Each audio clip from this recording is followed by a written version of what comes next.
inside to heart. When sentiment is left to chance, no place to be ending but somewhere to start. No need to ask, he's a smooth operator.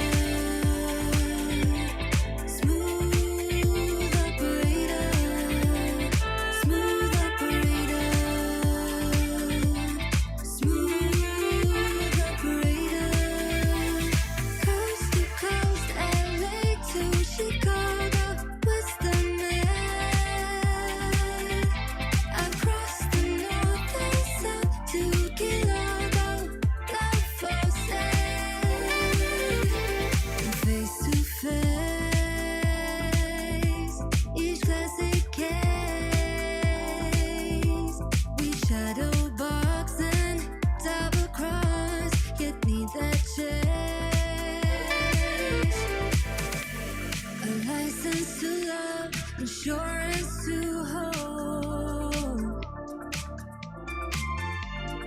Man saw your memories and change into gold. His eyes are like angel, but his heart is cold. No need to ask, he's a smooth operator.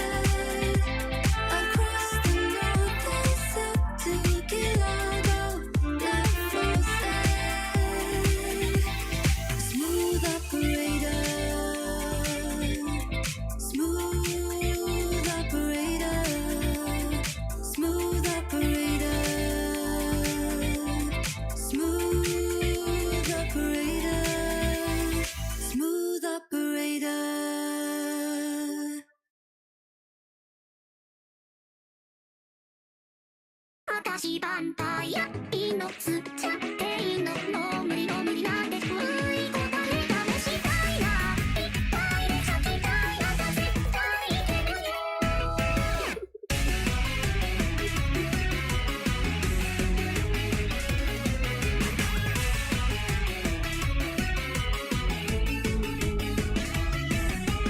ワイで最後ずっと行き来してる甘くなるフランの果実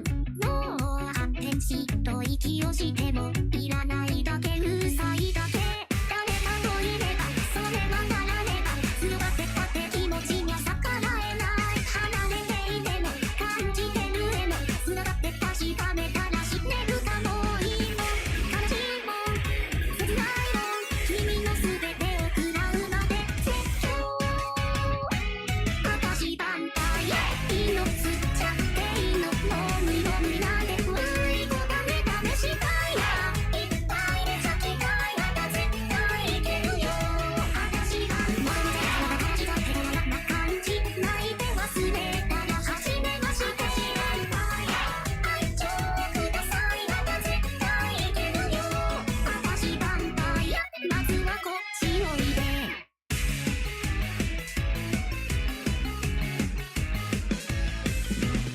内緒の思い洗いざらい吐き出したならまさにばかり割り切れないけどあまりじゃないそっと朝まで当然を繰り返すやだわがままはただ欲張ってまたチャンスを逃すのだやらないもしも叶えたいけど重なって押しつぶされちゃうのかもいいもん悲しいもん切ないもん君の全てを食らうまでいいじゃん楽しいじゃん気持ちいいじゃん覚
back to the streets.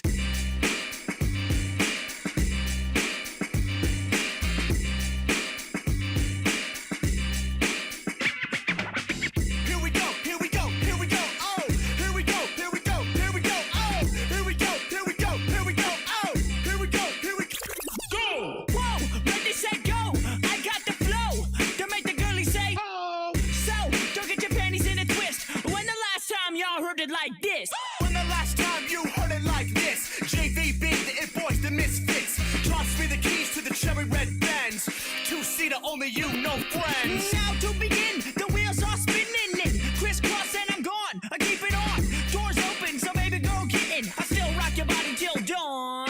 Big body beamer with the 22s floating. Windows down with the whole top open. Hit the switches, let's bounce down the road. To the show, let's go. Here we go, here we go, here we go, oh. Here we go, here we go, here we go, oh. Here we go, here we go, here we go, oh. Here we go, here we go, here we keep it moving. Buckle up, cause I'm about to get stupid. Better hold on tight if I'm boosted. Crystal clear, cause my flow stay lucid. Keep it loony with the tunes, I fast like Road Runner. Step into my ring, get the Stone Cold Stunner. And that's cold like Canada. It's picture day, so smile for the camera. Click, boom, I got ya. Now you're in the hot seats like Sriracha. Ooh, what you gonna do? What you gonna do with the super hot fire on you? I'm half white, half fella, P-I-N-O. Half truck, half car, like an El Camino. Life moves fast, don't you know? Sometimes you just gotta take it slow.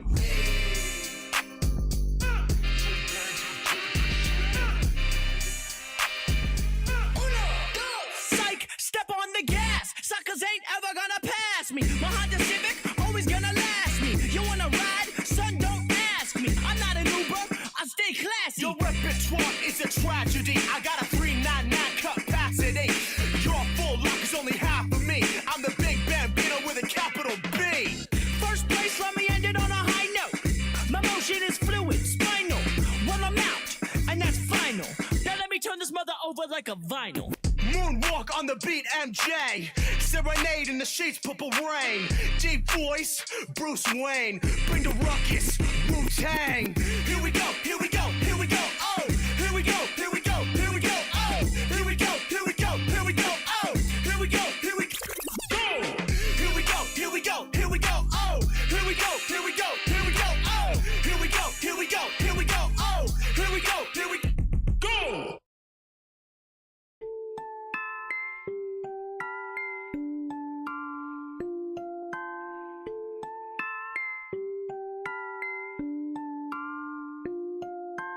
Always think about you, always thought I have a life I could grow with you.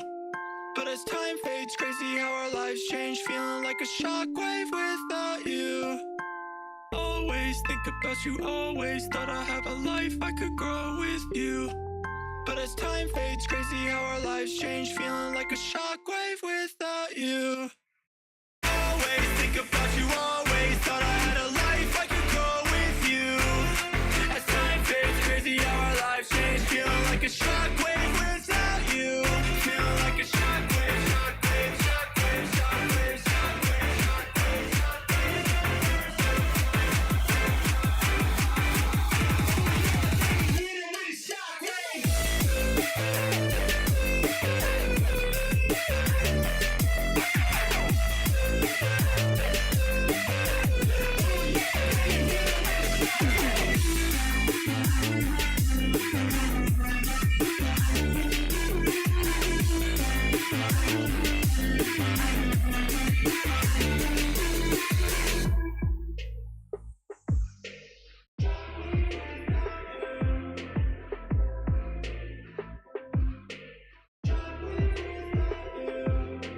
Always think about you, always thought I have a life I could grow with you. But as time fades, crazy how our lives change, feeling like a shockwave without you. Always think about you, always thought I have a life I could grow with you. But as time fades, crazy how our lives change, feeling like a shockwave without you. Always think about you, always thought I had a life I could grow with you. As time fades, crazy how our lives change, feeling like a shockwave without you. Feeling like a shockwave, shockwave.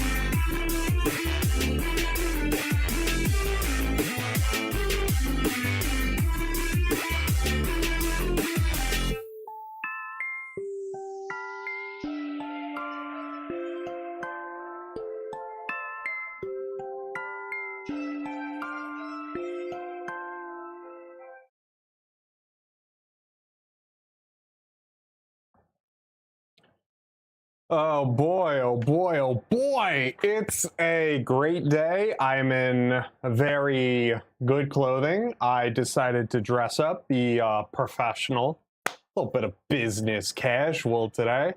But hey, hi, how are you guys? I have some updates involving the legal mindset situation where he is alleged of some very not not good things. And we're going to cover the Dark Viper AU hypocrisy crash out. So we got a lot of things to cover. I'm also using the lav mic now, but I wanted to say hi to everyone. I'm very happy that you're all here. Yeah, things are very good, and I'm very happy to see everyone in chat. And remember, this VOD will not be going members only today, so we're going to be covering a lot of things. Very yippee, very hee-hee, haha. I'm very excited. But additionally, if you want to submit a story, check the pinned message in the chat. It is slug content. Slug contact at protonmail.com. You email me whatever story you want and any accompanying evidence, and I may or may not cover it. So we have that, and that's a pretty new thing that I want to do. Additionally, we are live on the second channel as well, doing a YouTube Shorts live stream. Very nice. We are also live here. So I see you all in chat. You better be hitting that like button. It's completely free. So that, or you're just cringe. Maybe you can't even operate your damn thumbs. Cringe. Fucking cringe. But, of course, as I always love to talk, yap, and just say shit, well, first off, I guess we need to talk about something interesting, something kind of neat that I found out about. What is that? Well, Dark Viper AU is a hypocrite. He's a very annoying hypocrite. What do I mean by that? What do I just mean, dude? What do I mean? Well, if I were to tell you that re-uploading someone's content is bad, I think you'd pretty much agree with me, right? I think you'd agree that's a pretty normal stance to have. I think that's a normal stance to have. But it turns out Dark Viper AU may be a bit of a hypocrite. Now, what does that mean? What do I mean by that? Well, we kind of gotta talk about this tweet. What is it? What's going on? And don't worry, Jan X Zool, please do send me a lot of stuff. I want to see everything because we're going to be covering the legal mindset stuff afterwards. So let's current topic, Dark Viper AU. Let me put that in the chat. Current topic, Dark Viper AU. Next topic, legal mindset. Yo, what's up, Captain? There we go. Pinned to the top of the chat, current topic. Let's get into the first topic. Dark Viper AU, big ass channel, very against React content. He is quoted as saying, React channels are doing the same thing as committing rape. I'm paraphrasing, but it's along those lines. He called people who do React content, basically, he called them rapists. Don't know how else to spin that into a joke, but yeah. Now, This person, a YouTuber with 2 million subs, stole our work, uploaded it, and made over 1,500 euro. When I confronted him politely, he threw a tantrum, blocked me, banned me from his Discord, edited his angry response, hoping I wouldn't see it. Here's what happened. Why is GTA 6 only 328 on Xbox? I gotta... Good day. I gotta say, this is a strange message. It was 2 years later, man. I answer quite literally hundreds of DMs a week. I'm not gonna do the fucking voice. I'm not gonna do that. ID summarize. So to summarize, you put unlisted footage that you never intended to use for any purpose in a Discord somewhere to show a strat. It wasn't public, you were making no money. The money argument is a massive fucking hypocrisy thing with a filthy, hypocritical bitch named Dark Viper AU. Because he was absolutely going off at people. He's been going off at people saying, oh, if you react to content, you're stealing. You're a thief, mate. Good day. So I find that very, very funny. I find it incredibly entertaining. Like, let's go to the board. We have the board, everybody. Everybody loves the board. So here we have Dark. I'll just put it as DVAU equals no react. See the board, everybody? DVAU, Dark Viper AU, he's on no react. However, when he wants to try and use someone else's content, he's like, oh, no money made equals perfect. Interesting. Interesting, right? It's a very interesting thing because his logic is saying, oh, you are not making money off of this. That's remember that point. Remember the point about the money. But I go back here. Hell, you are never going to make money off of it. I creatively edited it years afterwards. I creatively edited it years afterwards. So he edited EDITED. I know how to spell.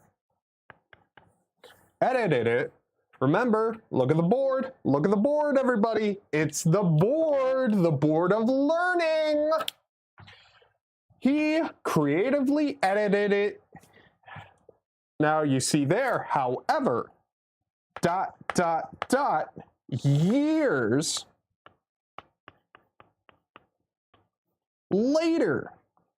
That's interesting. Years later.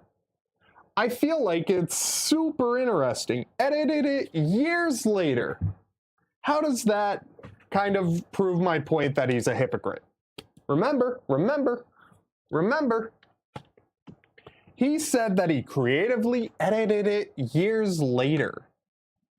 It's interesting. At great expense of time, we'll put as T, and presenting it, we'll put as PT, in a way that it'll succeed, S. So it would be T plus PT plus S equals his video. Notice, that is his fucking claim. It is the time, it is the idea of presenting it in a way, and the success that it got.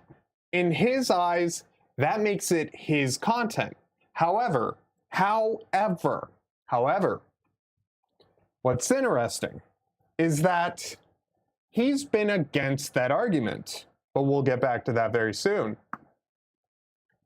We'll get back to that incredibly soon, because his statement of taking a 9-minute screen recording and making it into a 20-second clip, this you were obviously never going to do, and hell, no one was ever going to do it. Shame.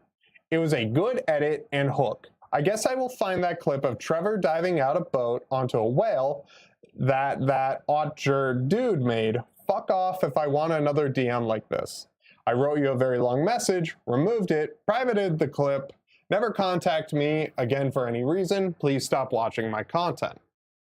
That's interesting because he is a guy that filed a fucking... I pressed the wrong button. God fucking damn it.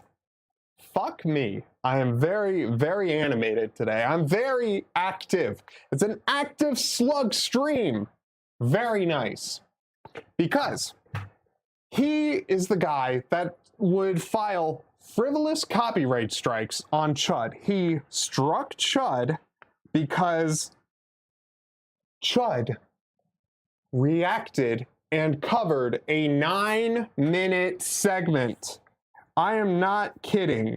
Struck CL. Remember, look at the fucking board. Because he struck Chud Logic over a 9-minute clip. That's interesting. That's very fucking interesting how Dark Viper's A-okay with that. However, this person goes on to explain, back in 2019, my friend MassaBoy30 and I got interested in speedrunning. Started to look up strats. I realized that during the mission Paletto score setup, you could glide across the Alamo Sea, blah, blah, blah. So they're talking about a speedrun strat. Testing it, they did the perfect thing, the original clip, and then, Dark Viper AU got a hold of the video, used the same clip without our permission. He made a YouTube short with our gameplay, added commentary, uploaded it without asking us. He originally added credit in the comments. That's something that I'm fine with. I'm fine if he added credit to the comments, in the comments or even in the video description. Either one is fine. But it was very, I guess, interesting. Because he then replaced it with this, removing the credit. Because at that point, he is illegally re-uploading someone else's content. This has been a stupid fucking way. Stupid. God damn it, jarring. God fucking damn it, chat. But look, Dark Viper AU removing this shit is such a hypocritical move because the guy freaked out. He wrote like 14 fucking pages, a thesis paper on React channels because he did not like React channels laughing at him or anyone laughing at him. So this guy, hypocrite, continues. So this is what Dark sent Dark Viper. Hey Matt, you know I've been watching you for a long time. I'm not the most active, don't really show it that often, but I really like you and your content. That said, there's one thing that's left a sour taste in my mouth. I've been meaning to bring this up for a while, and after seeing your recent yap where you talked about short profits and related stuff, I felt it was the right time. It's this particular short I wanted to talk about. I know you originally added credit in the comments, but that credit is now gone because the comment was edited into a different announcement. The issue I have is that you used gameplay footage without permission. You just took it and ended up making a good amount of ad revenue from it. I want to make it clear that I'm not asking for any money, which is also very, very, very fucking clear and a good point. He's not wanting money from Dark Viper. So, again, very good.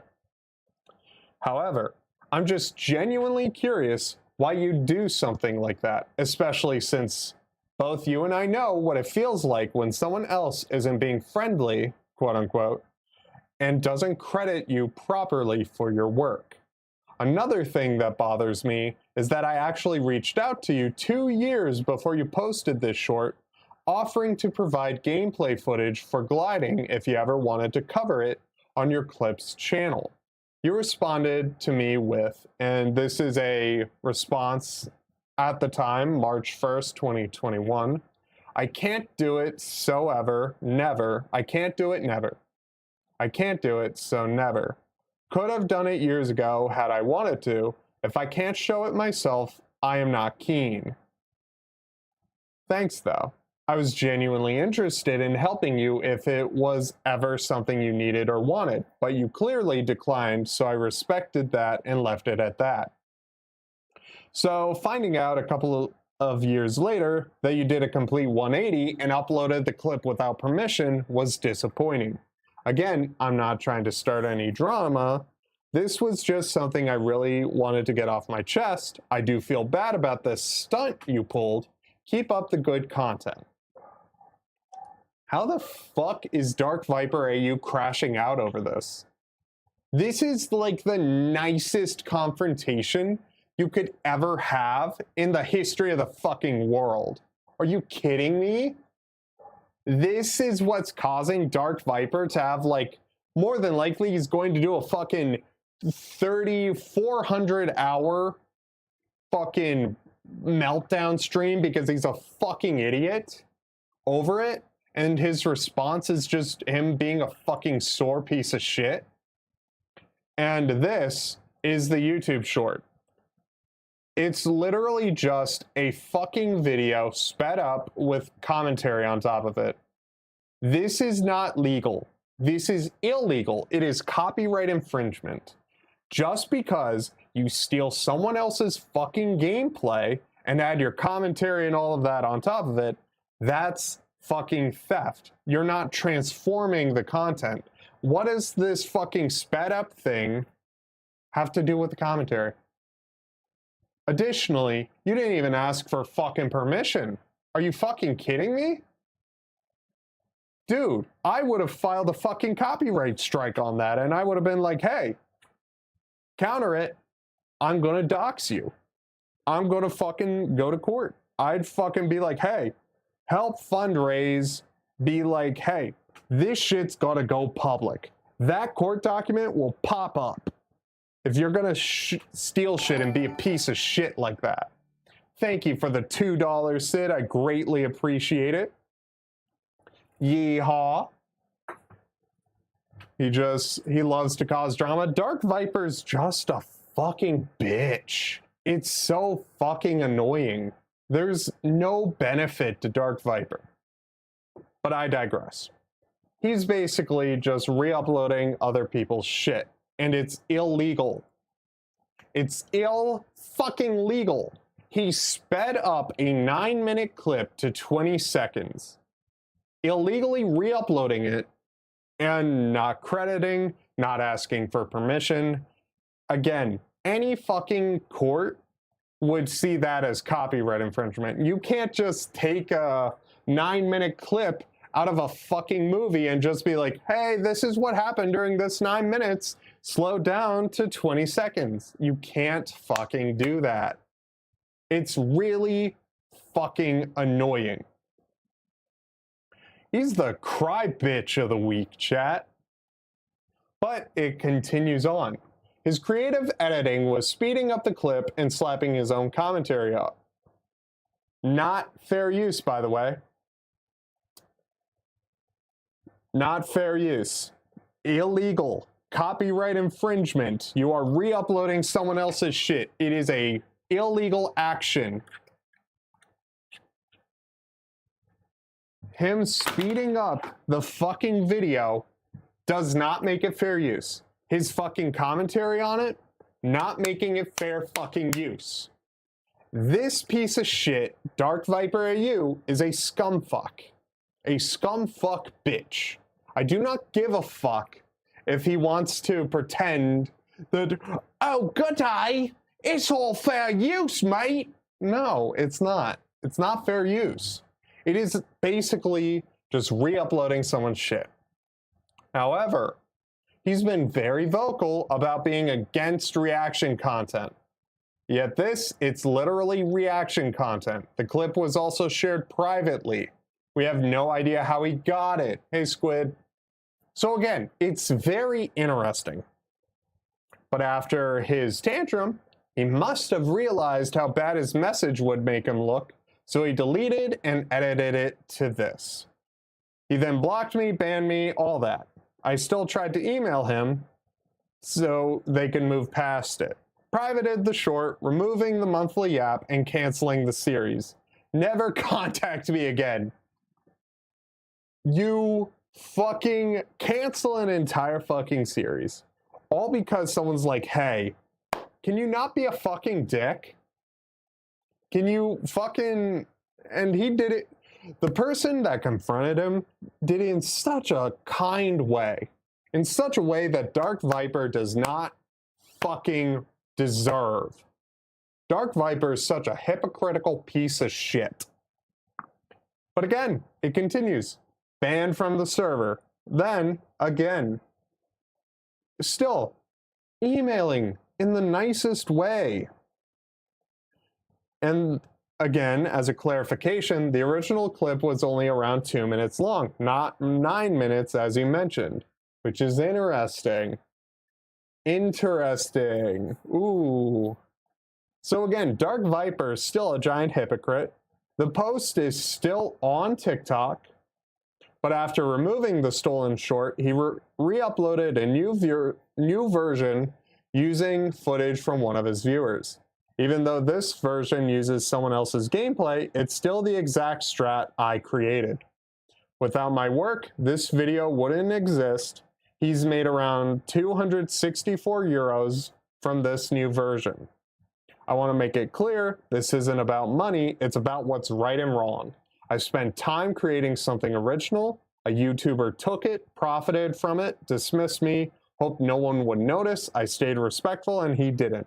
I'm done letting him get away with this. It's so interesting, by the way. It's interesting that this guy that cried, he was on suicide watch because people were reacting to his videos as he would file illegal copyright strikes on people. Dark Viper AU is a fucking hypocritical bitch. A goddamn fucking hypocritical bitch that has done nothing with his life except be stuck in a room playing Grand Theft Auto for an audience of a bunch of stupid goddamn children. That's been his audience for years. Oh, but I'm a speedrunner, mate. Yeah, speedrun the career. Because while everyone knows that no one's watching your commentary, your drama content, or anything that you do outside of your momentous GTA thing, you're hurt because no one thinks you're educated on anything you talk about, and you're not. So I continue. Dark Viper would say, this is the coolest strat I have ever seen. I don't want to touch it with a 10-foot pole. Thanks for sharing. Here's also a Massa comparing the speed to old version of this mission. He never asked for permission to feature this clip on his channel. Interesting. Looks like he's aware of my tweet and has gone limited what I can do, but not full on block. Ooh. It's very interesting. But Dark Viper wrote a thesis paper on this, so let's put on some music and we'll give it a read. Let's do... I want something dramatic, so I'll grab it from the YouTube studio. We're going to be doing a lot of our things, so I want dramatic. There we go. Rev share. There we go.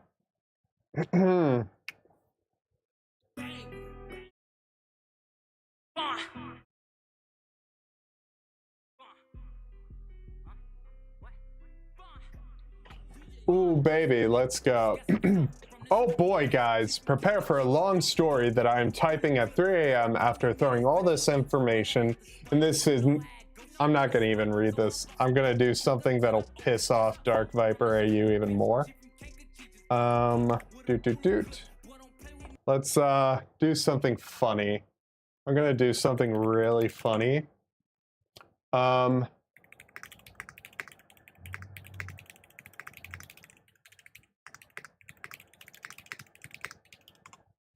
dramatic Barbie girl.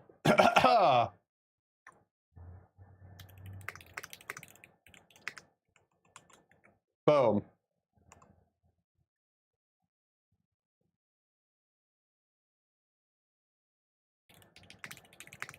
Read aloud as is.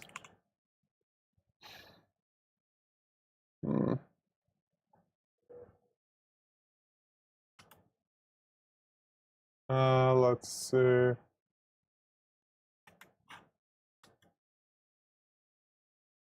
Blah, blah, blah, blah, blah.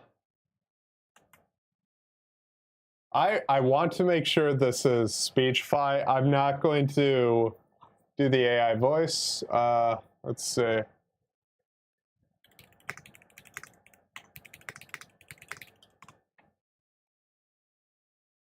Here we go. Now we're gonna have a bit of fun. So now I'm just going to have ChatGPT read it because I think it'll be very fucking funny. Boom. Absolutely. Here is your original text pasted exactly as you sent it, with no edits or formatting change. Oh boy, guys, prepare for a long story that I am typing at 3 a.m. after throwing all this information in this insanely delusional person's DMs whilst calling him a psycho. I am going to be all over the place due to the lack of sleep, but I demand a formally written public apology from Darkstunter and everyone who spammed his bullshit in my replies. I don't care how many times I'm going to call him a psycho, he deserves it. 2 weeks ago, I received a psychotic Discord DM from someone named Dark J, aka Darkstunter. I had no idea who this person was, but it was the most passive-aggressive DM I have ever received. They were claiming I removed a credit I gave them for a stunt clip from a short I posted 3 years ago. This, of course, was untrue. I have a custom tool that changes the pinned comments of all of my videos at once to advertise things, in this case my merch store. All 2,400 of them. I naturally was not going to remember a pinned comment from 3 years ago on a random short. It is also the only clip on my entire channel that I didn't record myself, and therefore the only one credited to someone else. Thus, even thinking about credits was not something I would do. I have changed all my pinned comments a dozen times over the last months, with the tool made by my mod Kana. This stranger, however, accused me of targetedly removing the credit in some vendetta against them.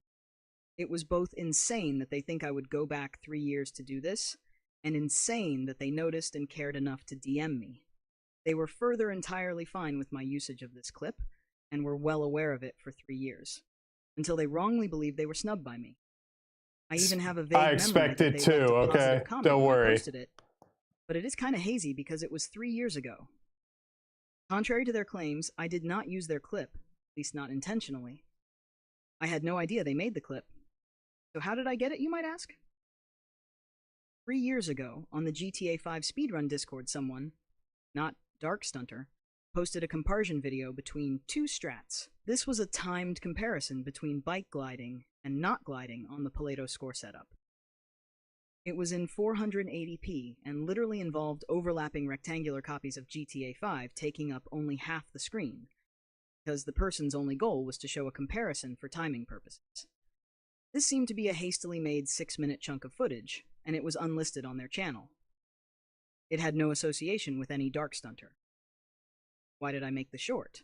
Shorts 3 years ago were nothing. They made no money, and were fairly new. I was throwing together shorts for shits and giggles. As a lover of all things speedrunning, I thought, that is cool thing I saw today on Discord. No one will ever see if I don't post it somewhere. And so I took a portion. Absolutely. I'm gonna be real honest. I do agree with 3 years ago, shorts were nothing, but I am also going to say, bro, you can just go back and credit the guy. You didn't even need to respond. You could have just been like, it's fixed. Like, or you could have fucking explained that like a normal person. Like, Jesus fucking Christ. Dark Viper AU recounts blah blah blah. 3-year-old short. Credit accidentally overwritten. Didn't know the clip's origin. Privatized the video. Blocked the accuser. Now demands a public apology amid harassment. Here's your public apology. Fuck you. So, yeah. Dark Viper AU has been a very interesting little guy. Doubling down while being incredibly out of touch with reality is bad luck. Nothing he said warranted your reaction, especially considering your own admissions and part to play. You reshaping the narrative doesn't change the reality for the observer. You're a cunt, mate! And I'm going to pass it on to you, the viewer, because my opinion is that Dark Viper AU is a massive, filthy hypocrite that should never be allowed to speak on any situation, anything involving fair use, reaction content, or anything of the sort. But what do you think? Tell me in the comments, tell me in the chat, and yeah, hopefully you enjoy this. Because while we were talking about certain allegations, certain things being made, there's a person, don't know why that's playing, that's annoying. Now, we are going to go over to legal mindset. I know the big thing! Yes, Chad, I'm giving you all responsibility. It's big thing time, biggie, big oo-woo. What do I mean by that? Well, if you watched my last video or my last stream, Legal Mindset was accused of very serious crimes. And before we begin, hit that like button, hit that subscribe button. I see a lot of you in here. Get those likes up. Don't be stupid. But we need to kind of preface this. Legal Mindset was accused of very, very serious crimes with no evidence. And the evidence that was given was conspiratorial at best. Fucking conspiracy theories. Flat out conspiracy theories made by a psychotic individual. But I waited a few before continuing coverage because I need to see his response. Now, let us, the legal mindset thing, let us finally have a bit of time. So, I'm gonna say this, I'm not against sharing DMs, I don't care. DMs are never private. I don't want people to ever assume a DM is private, but it is what it is. However, Legal Mindset has been accused of very serious crimes, and he has finally responded. So let's hear his response. Novell is a liar like Johnny Somali. Today, we're going to address some insidious, malicious defamation that has been brought against me by one Alex Novell in cooperation with the Somali Discord. And we are going to totally destroy these allegations with facts and objectivity, as we always do on the Legal Mindset. We let you be your own judge. And this is now, for those that don't know, Legal Mindset has been covering Johnny Somali for a very long time, and he's been part of the Somali conviction team. So there is some history behind it. It's very serious claims that he's responding to. Now, am I shocked? No. Am I shocked that fucking Johnny Somali wants to fight back? Well, I think it's interesting. Let's continue. This is the type of episode that I would normally not do. This is the type of thing that I would normally not get into. And of course, I do have a PowerPoint here today. But because these accusations, because these things have been mentioned, have been so malicious, these are beyond routine. And because they've spread around enough that enough people have seen them, that there needs to be a direct and clear rejection, a direct and clear rebuttal of all these things. It rises above the normal level, which I would ignore, which is typically my policy with most defamation, because as a figure on the internet, you need to accept the fact that people are going to say bad things about you. And people say bad and untrue things about me all the time. And that's true. That's something I've told very many people.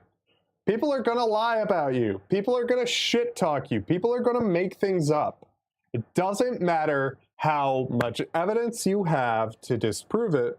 There are going to be people online that don't care. One example I have is Bonk of Brony Fandom, a psychotic criminal that has a history of lying, that has been attempting to murder Gabriel Brown in collaboration with Ian James Corlett off of false allegations, and he himself, Bonk, or Brony Fandom, has promoted and continued to promote false rape allegations against Saberspark. So I am not surprised. I myself have experienced false allegations, from serious to just, I don't give a shit. So everyone's experienced these if you have created content and built any form of a viewer base or a community. It happens, it's fucked up, but it is a verifiable thing that, as a public figure, you have to pick and choose your battles. You cannot have this idea of, oh, I need to respond to everything, because if you respond to everything, you are just feeding the fire. You're just giving an excuse for people to continue to get worse.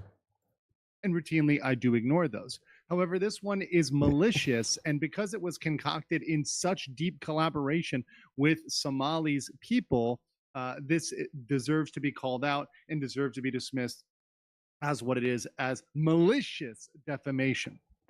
So I want to be very clear about this. Everything that we're going to talk about, every allegation this person makes is 100% false. Not only is it false, but these charges are so disgusting and so horrible that if anybody was guilty of this, if I was guilty of this, I would throw myself to the chipper, right? These are false, disgusting claims. And what are they? Well, I'm going to not hide the ball here. These malicious accusations are that I committed crimes against minors and that I committed revenge porn, both of which are serious crimes, felonies, for which I would be behind bars, I'd be locked up, I'd have an arrest record, I'd be going to court, I'd be extradited, because extradition, that is removal from a country, is very much on the table in every country I've lived in: South Korea, Philippines, Thailand, even Japan.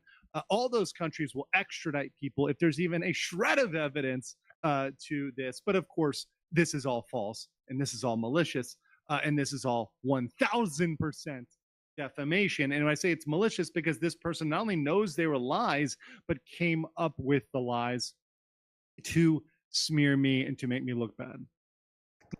Now, I have always believed that when people, and there are multiple other channels, and I'll pull it up on the side, there are channels out there that do not care about the truth.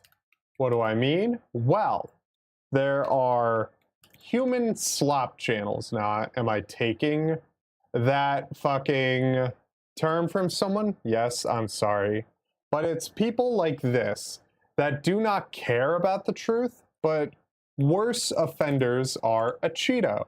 A Cheeto is a guy that does not... So Ellen was... A Cheeto does not care about facts. He does not care about verification.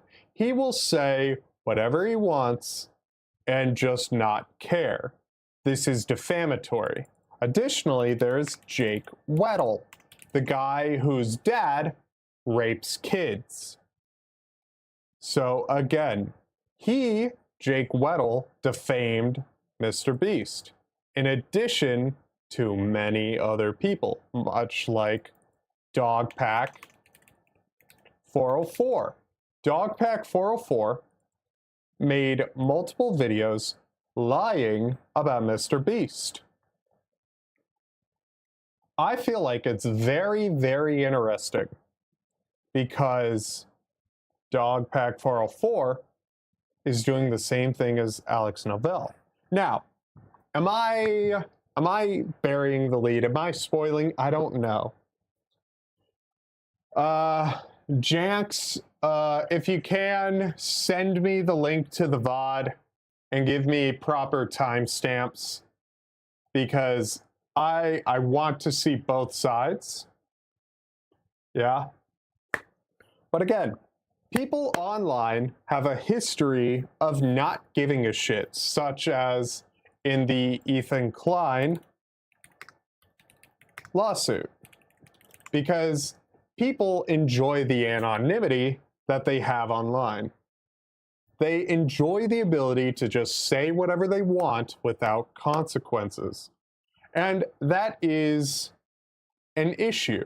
Now, when you are a public figure online, celebrity, movies, politics, anything, when you are a public figure, you have an extra layer when it comes to proving defamation legally, or even anything involving defamation that is pretty much very hard to prove. You have to prove actual malice. So, okay, I'm going to address this in chat.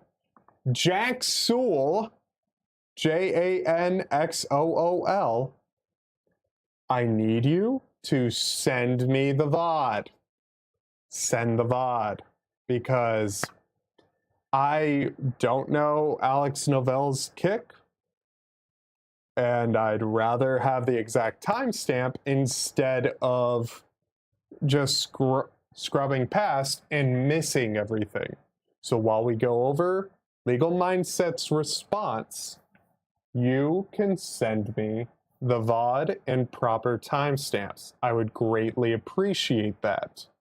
Send it to me either via email, slugcontact@protonmail.com, or Discord, discord.gg/slug.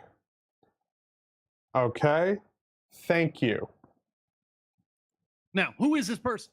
Alex Novell. He is a wannabe director who is a Somali fan. He is a Somali sympathizer. He wants to paint Somali in a sympathetic light. In fact, at the end of his fan film, people were clapping for Somali because he was trying to make him seem like some sort of sympathetic figure. However, Alex Novell is the type of guy who lies. He lies consistently, just like Johnny Somali. Johnny Somali will say whatever he says to get out of a situation or to create some story or create some lie.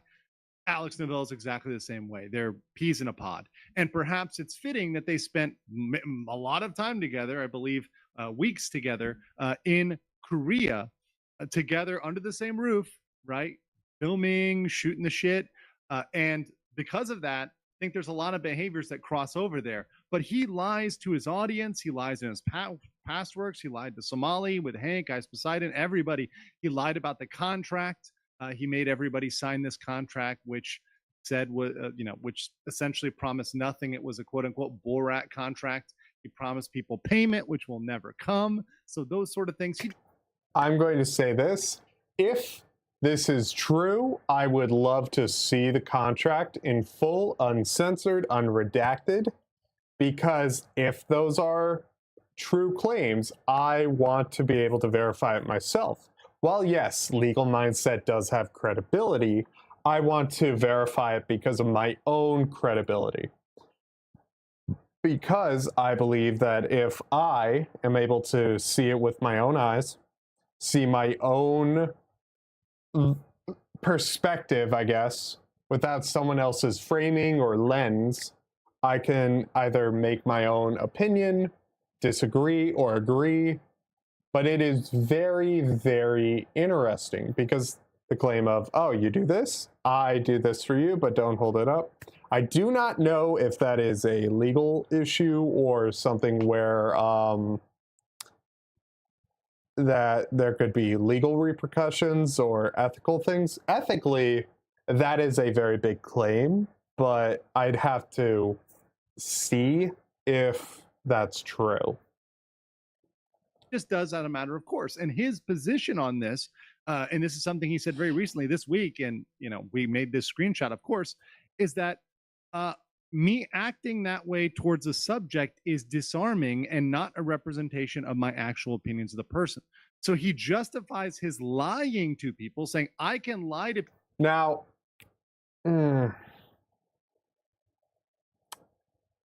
I get it. I get the idea. Now, I'm of two minds of this. I'm of two minds, especially of this. Because if you're going to say, I will have this perspective on camera, but off camera, I'm going to say something completely different, that's an issue. Because it pretty much shows that everything that you're saying on camera does not matter. Now, if you were paid to be like the bad guy in a movie or paid to just say something, that's different. That's advertising. That's just a fucking commission work. But what was claimed is that, yeah, he is very willing to, I guess, be more amicable to a subject of coverage. That's not always bad, but it does kind of taint whatever opinion is given. People because, well, and personally, I'm of two minds because yes, it can be very bad, but it could also be fucking harmless. Playing devil's advocate is something that it could be seen as, but it really, really depends on how it's handled. That gets them to say what I want. That gets them in the position that I want. And this is the entire thing that I figured out about him early on, and I learned about him early on, and the exact reason why I turned him down. And ever since I turned him down, way back in March, ever since I shot him down, like rejecting a prom date, he never got over that. And because of that, he has come up with all sorts of fictitious stuff for the past couple months, culminating in what is the worst defamation that I've seen, period, and the craziest lies, which we're going to debunk today. But just to go through the record and give you some background, because some of you may not know, this is when he contacted me back in March. And he was saying he was going to. So, now, if this is true, that's very interesting. And I'm not shocked. That's not something that's out of the realm of possibility because there are psychos, there are crazy people. And there are people online that if you reject them, and this isn't even online, it's just in general. If you reject certain people, they're going to try and make it so that suicide is the best option. That's just how some people are. Some people are that fucking mentally damaged. Though there are people that are just that irredeemable. Film a documentary on Johnny. And I said, hey, listen, I'm not in Korea right now. I was in Thailand. He wanted me to do an in-person interview. I couldn't do that.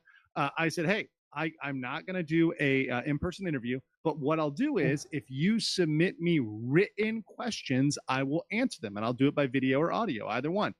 He did not like that. He threatened me. After I gave this response, he proceeded to threaten me when I just said no.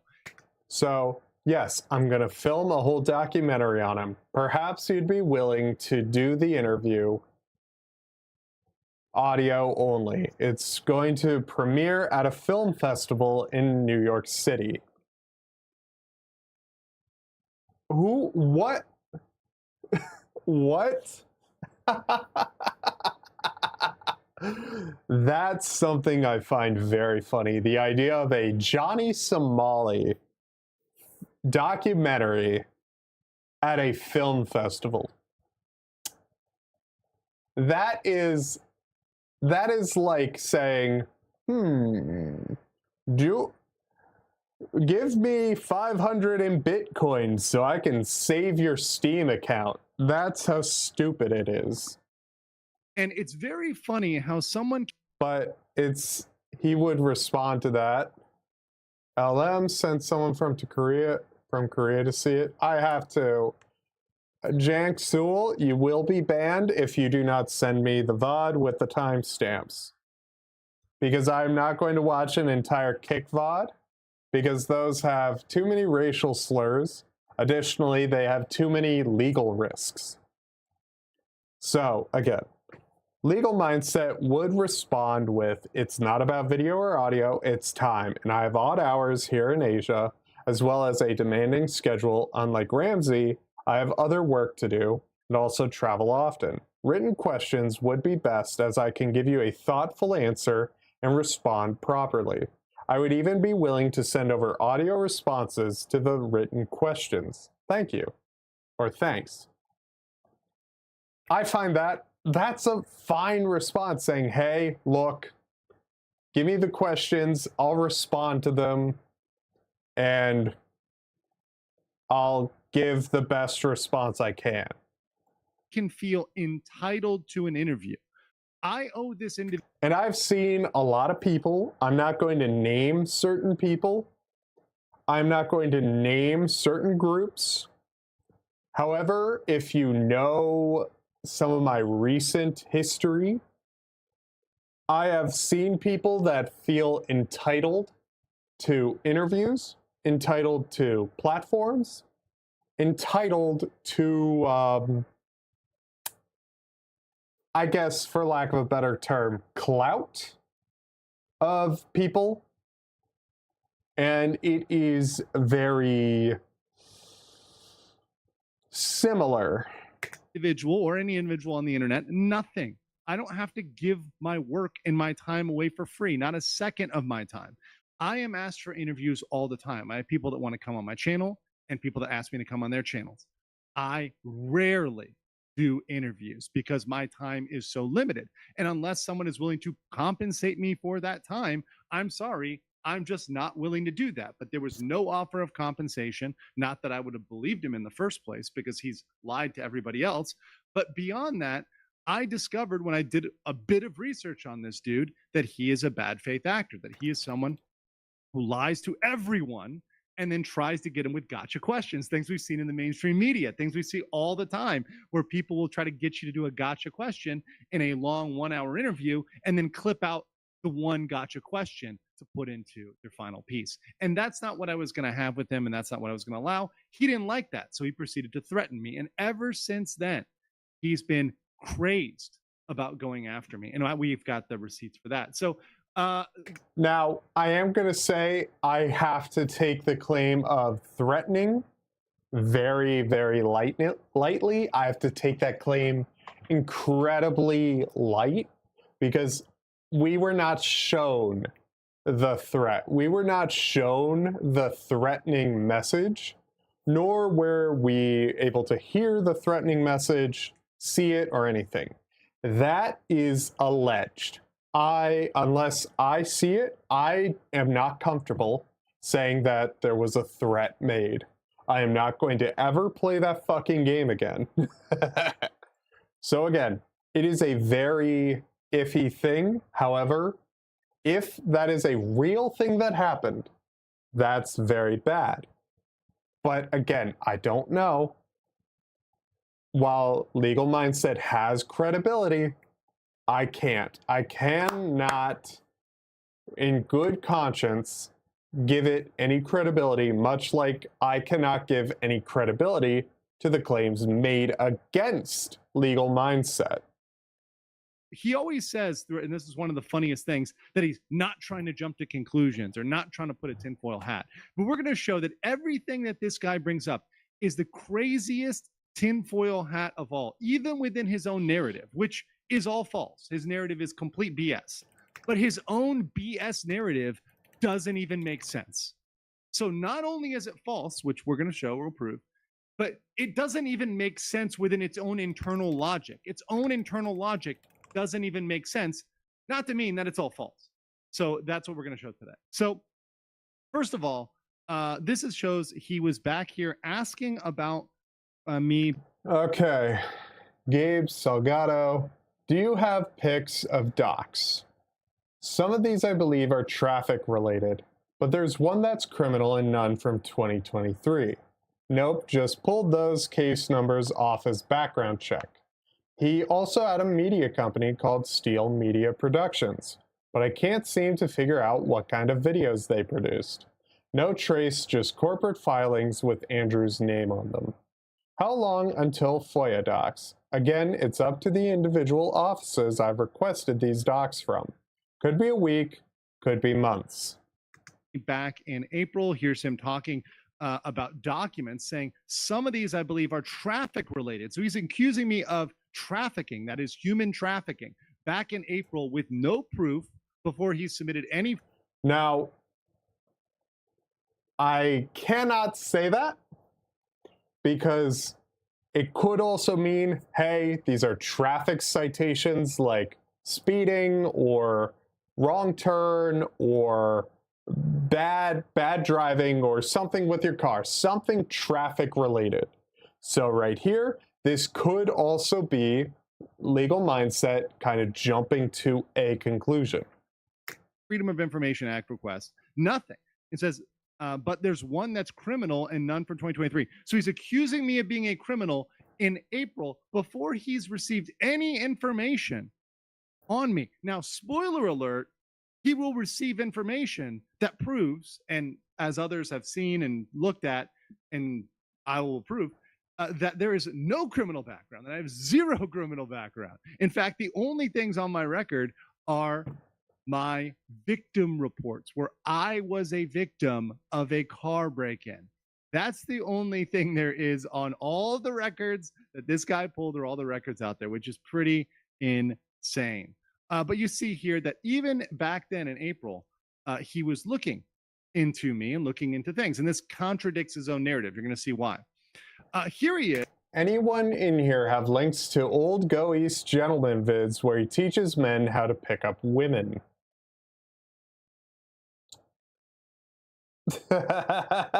Who cares? If he's a passport bro, I don't care. I just don't care. Is in the highest level chat. Now, those that are aware of the Somali coverage, the Somali intelligence agency, that is the highest level of the pirate gang of the Somali followers. And these people, this chat has several fake legal mindset accounts. They've been trying to dox me and do nasty fake stuff on me for the last 5-6 months. That has been a really pain in my butt. But we've taken care of that. We've handled all that stuff, or just I ignore it. And you've got Somali in here under 2 accounts, Somali Epstein, Somali Diddy, right? And one of these fake legal mindset accounts is him as well.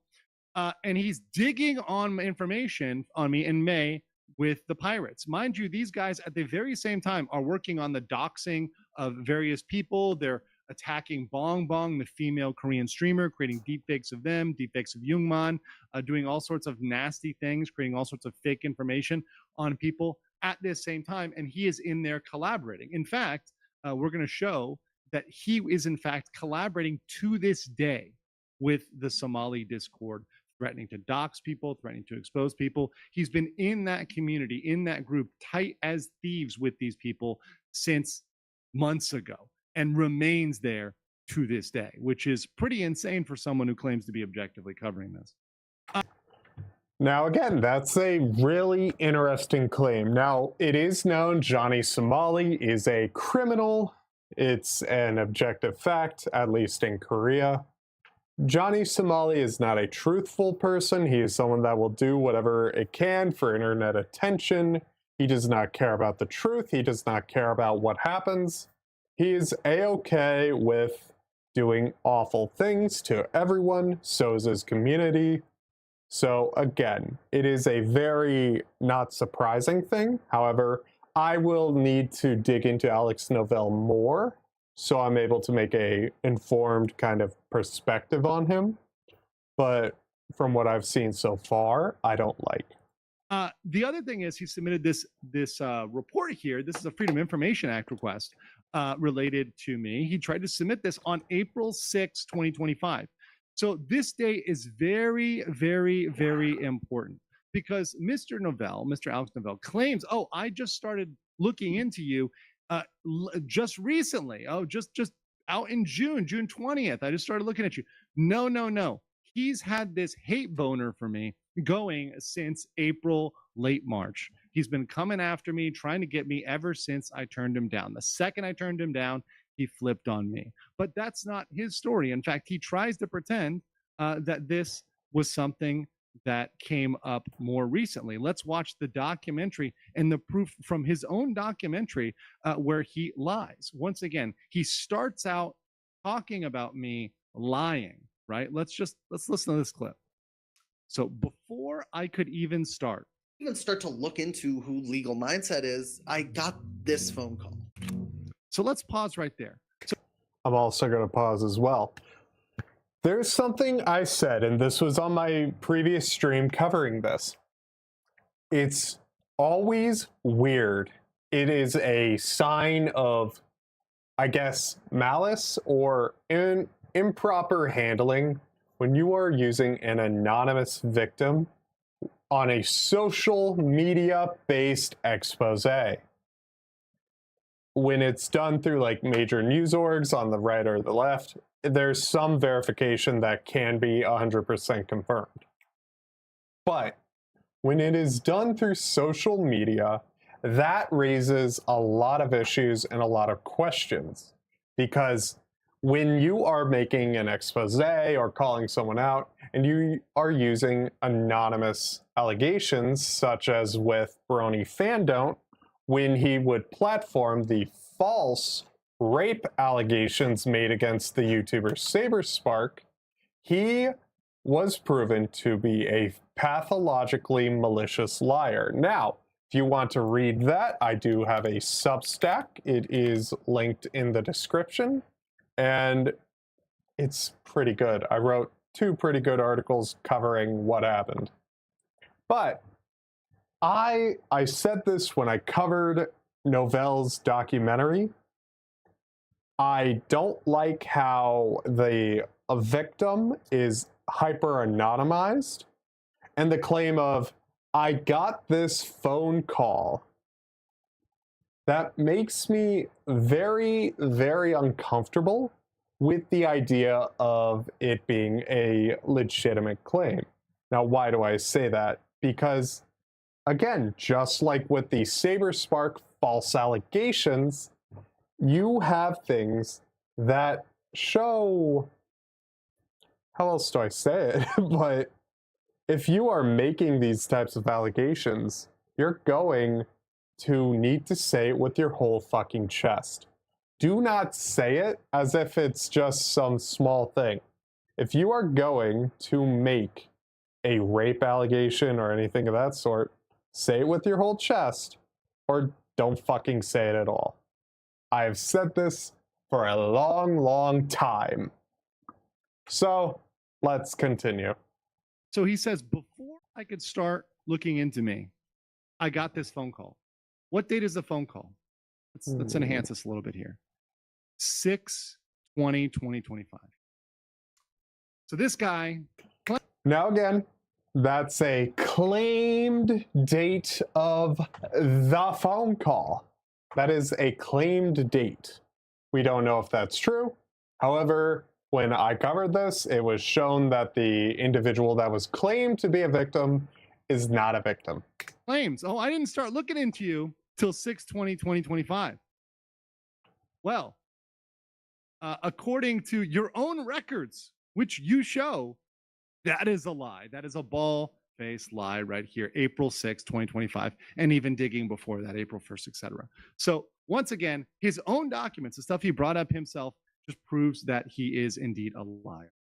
And he's got this friend or foe mentality. You're either with him or you're against him. So he tries to be buddy-buddy with you at first, And then as soon as you turn on him, he's your worst enemy. He tries to dox you, threaten you. He's done this with several people. And we have him doing this even recently in the Discord servers with people that he views are giving a contrary opinion. So anybody goes against him, he immediately flips on them. And as soon as you cross them, he makes threats, he comes after you, and that's just what happens. So for the past 6 months, he's been working with Somali to dox people, to expose people, to try to come after me, dig up information. That has been his MO. You can see here. Now, I find that very interesting. I do find it interesting because it's these are big claims. Now, I want to see evidence of all this, like upfront, kind of just this is what he claims, or just the exact thing that is a threat or is not a threat. I want to see the threats, but we're going to play, hey, if it's true, this is a very bad look for Alex. Additionally, it puts him in legal hot water. If it's not, it fucks up Andrew's whole credibility. This is proof. Mr. Netherlands, watch out, I'll dox you too. Then I'll tweet it along with all his other info. I mean, for one, the website will get DMCA. You're a they, them, I thought. 3 documentaries in a year. Lol, the guy who did Boogie 2988 doc has been working on the EDP doc for 2 years now. Go call him lazy. Lucid can totally try. I can just get their name and info. Then if they are the registrant to the website it's posted on, it's easier than you think. It's interesting. Of that doxing, right? So this happened just... These are very clear threats to dox. Very clear. Like, these are very clear doxing threats, and I have to be very careful when I say this, but if you are going up against someone who's very willing to commit doxing or do any form of doxing, you also have to understand that, I guess, you flip a coin. Every time you go up against someone that's A-okay with doxing, life ruination, or things along that matter, or even that realm, you need to understand what you're dealing with, because that type of thing is a 50-50 chance. Because half the time, actually maybe a 90-10 chance, 90% of the time when someone doxes you or doxes someone, nothing happens.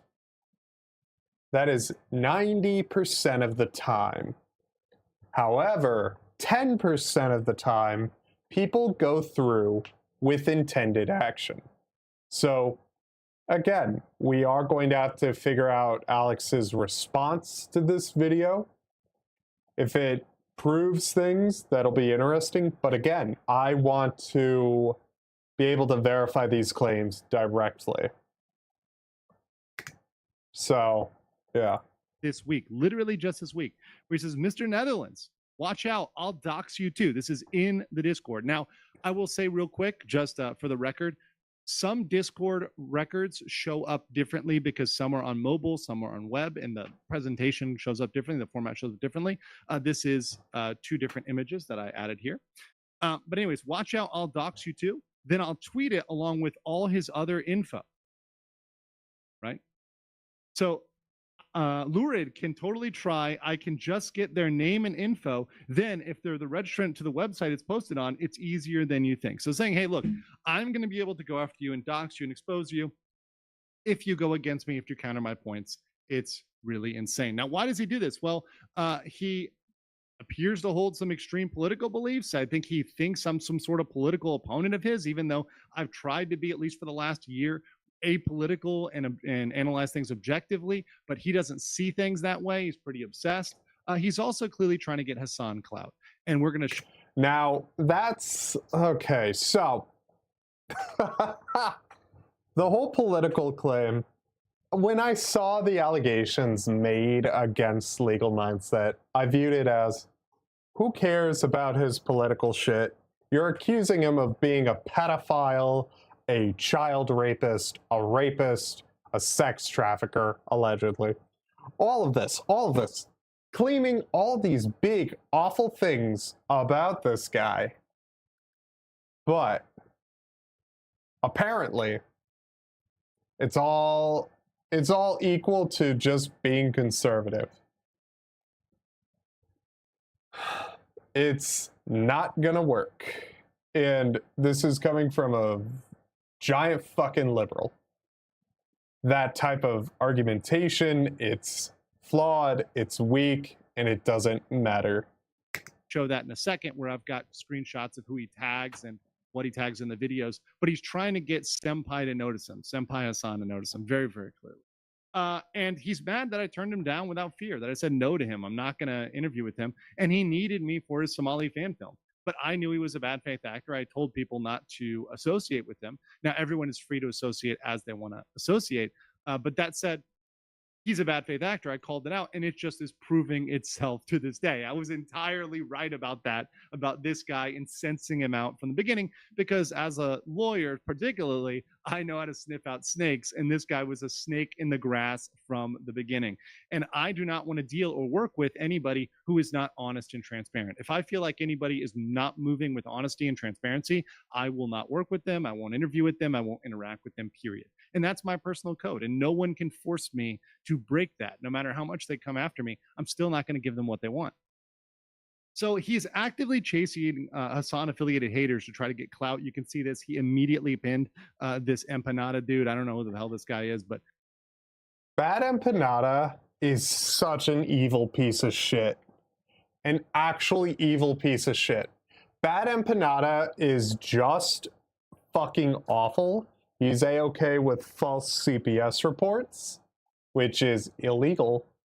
Additionally, he's A-okay with, like, extreme doxing. He's okay with this type of shit. So seeing Bad Empanada kind of endorse this shit, that's not a good look for anyone who's kind of like, oh, this is unbiased, blah, blah, blah, blah, blah. This is...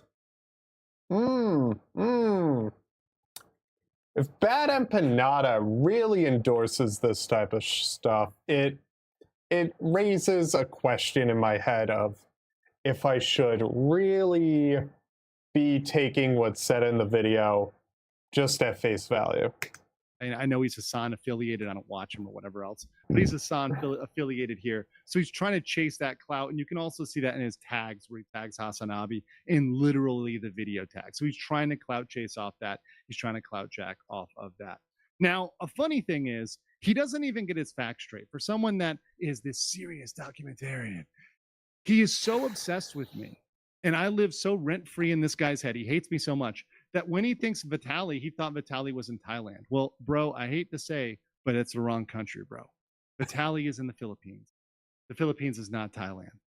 Now, this, of course, is a jab at Alex Novell's credibility or researchability, which is... It's a fair point, especially when showing the person's a malicious defamer, but I don't know. I agree with it from an ethics standpoint and a strategic standpoint, because you want to show, hey, this person making claims about me is so incompetent and so malicious that he does not care about the truth. That is a thing that I can understand. That's just a really good strategic move. However, it depends. It just depends on where it goes. So, yeah, getting this wrong, bad look for Novell's credibility. It's a bad look. A different country. I know it's all the same to you because, you got a tough time understanding facts. But Vitaly is not in Thailand.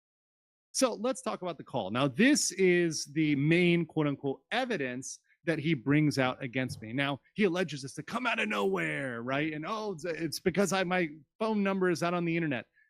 It is so wild And there's so much tinfoil to believe that somebody that I would have known a decade ago is following a nobody, nothing YouTube channel that's got no views and somehow decides to call you all out of nowhere. Yeah, no.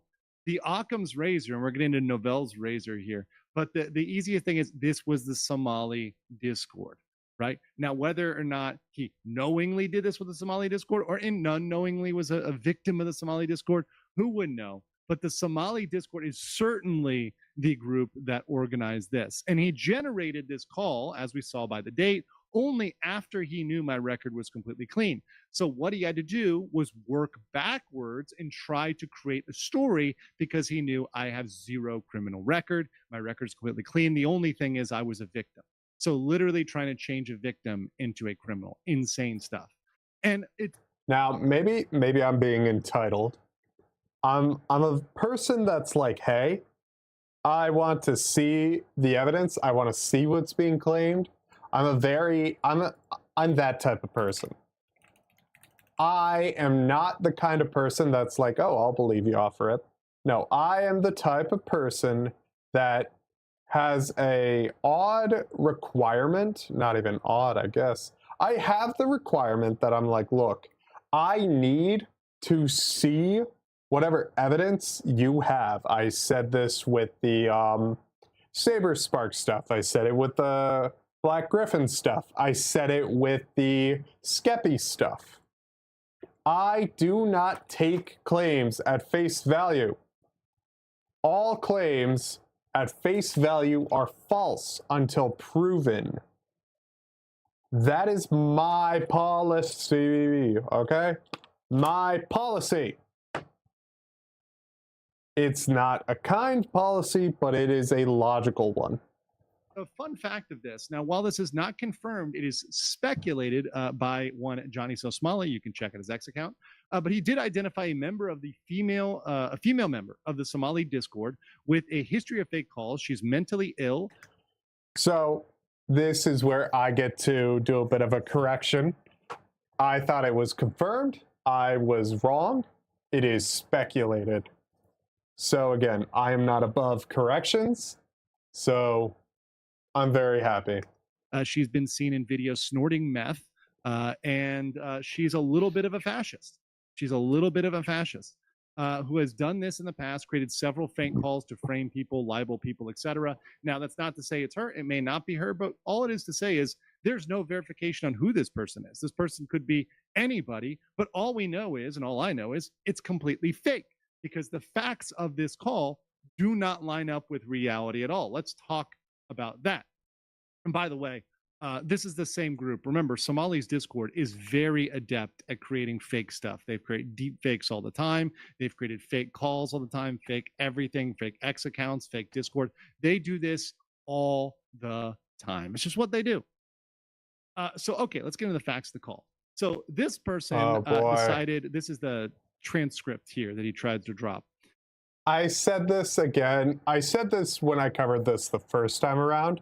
It is very, very, very interesting how it was framed and how it was portrayed.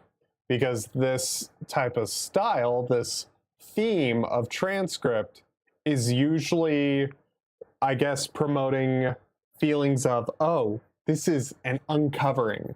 This is something that's meant to be taken seriously.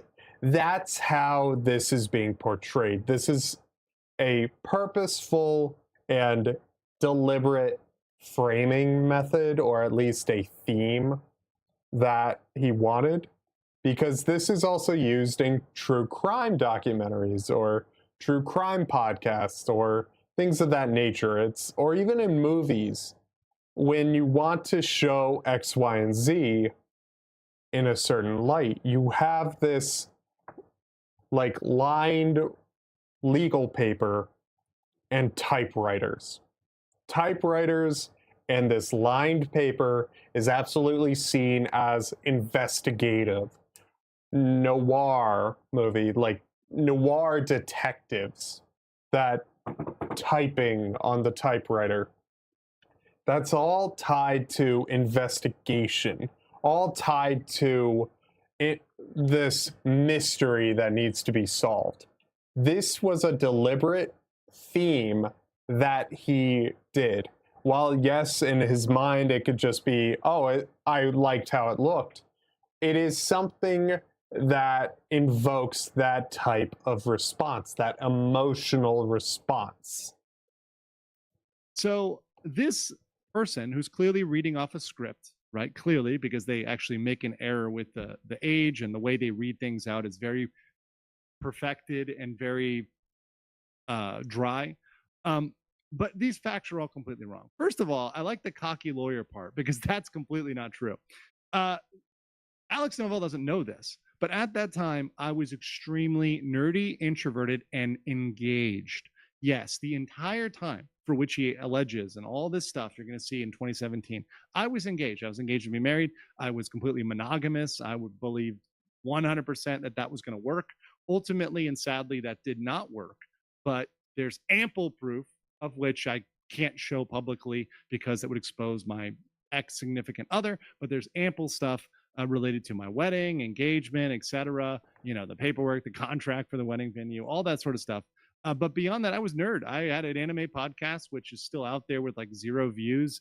I was doing Game of Thrones cosplay, going to gaming conventions. I was a nerd. I was not a cocky lawyer at all, not even close. What they're doing is they're looking at my current personality and inferring that I'm quote unquote cocky now, which I wouldn't say I necessarily am, but inferring that back without knowing who I was at the time at all. But beyond that, this wouldn't make much sense because they're claiming, oh, you met on Tinder. Well, Tinder was 18 plus at age verification as of the year before. So that would be something logistically that wouldn't. So let's also take a little look. When did Tinder enable age verification?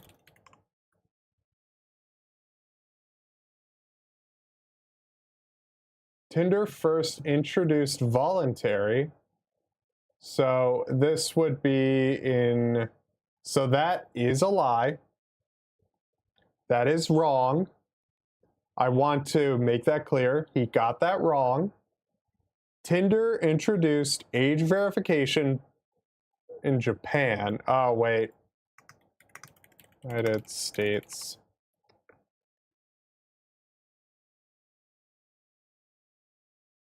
Huh. No.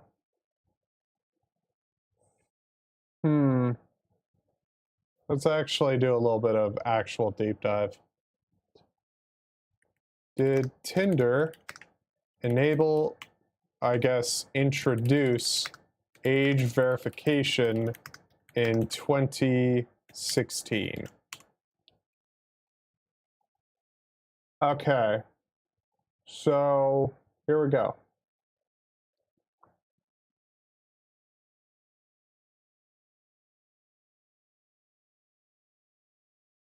Did not have a robust. Okay. So let's see. While Tinder increased the age limit in 2016, that at that time and several years afterwards did not have a robust age verification procedures in place. Now we're going to have to verify this. So let's take a look. This is from the Times. Here we go. Tinder failed to block my profile despite a lie about my age. I'm actually 17. Did not stop men up to 27. When I set up the profile, I used a birth date that made me appear 18. Stated elsewhere. The dating app claims it'll automatically shadow ban profiles such as mine. Claims to be under 18. Ban should have meant other swipers could not have contact. It was only when I approached Tinder as a journalist that my account appears to have become restricted before being shut down.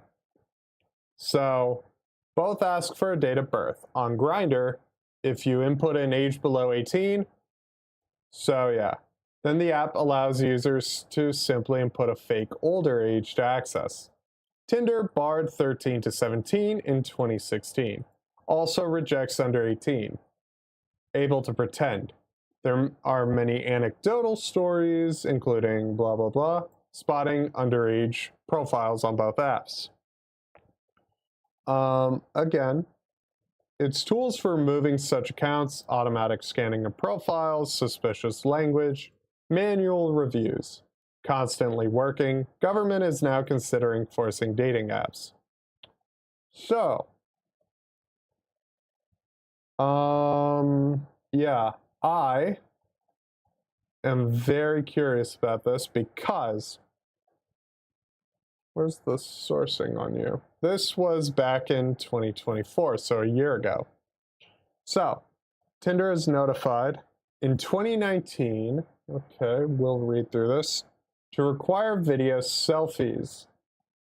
This is 20, whatever. I want 20, let's say anytime, custom range. Let's do 1/1/2016 to 1/1/2020. We're going to do actual investigations and actually look into this. So, there is Tinder raises minimum age of app from 13 to 18. Swipe right for prom, protect your identity. So here we go. This is the HuffingtonPost.co. Okay, now let's continue. Dating app Tinder announced beginning next week they are raising the minimum age. So, where does it say that it'll verify? Restricts under 18. Age is determined by age provided in your Facebook profile, which can be easily manipulated. Once users turned 18, previous matches from the younger category remained on the profile. Have seen content, unsuitable. So I do not believe. I don't know if they were verifying. However, for this decision to be effective, there needs to be robust age verification tools across all platforms that users cannot falsify their age. That's interesting.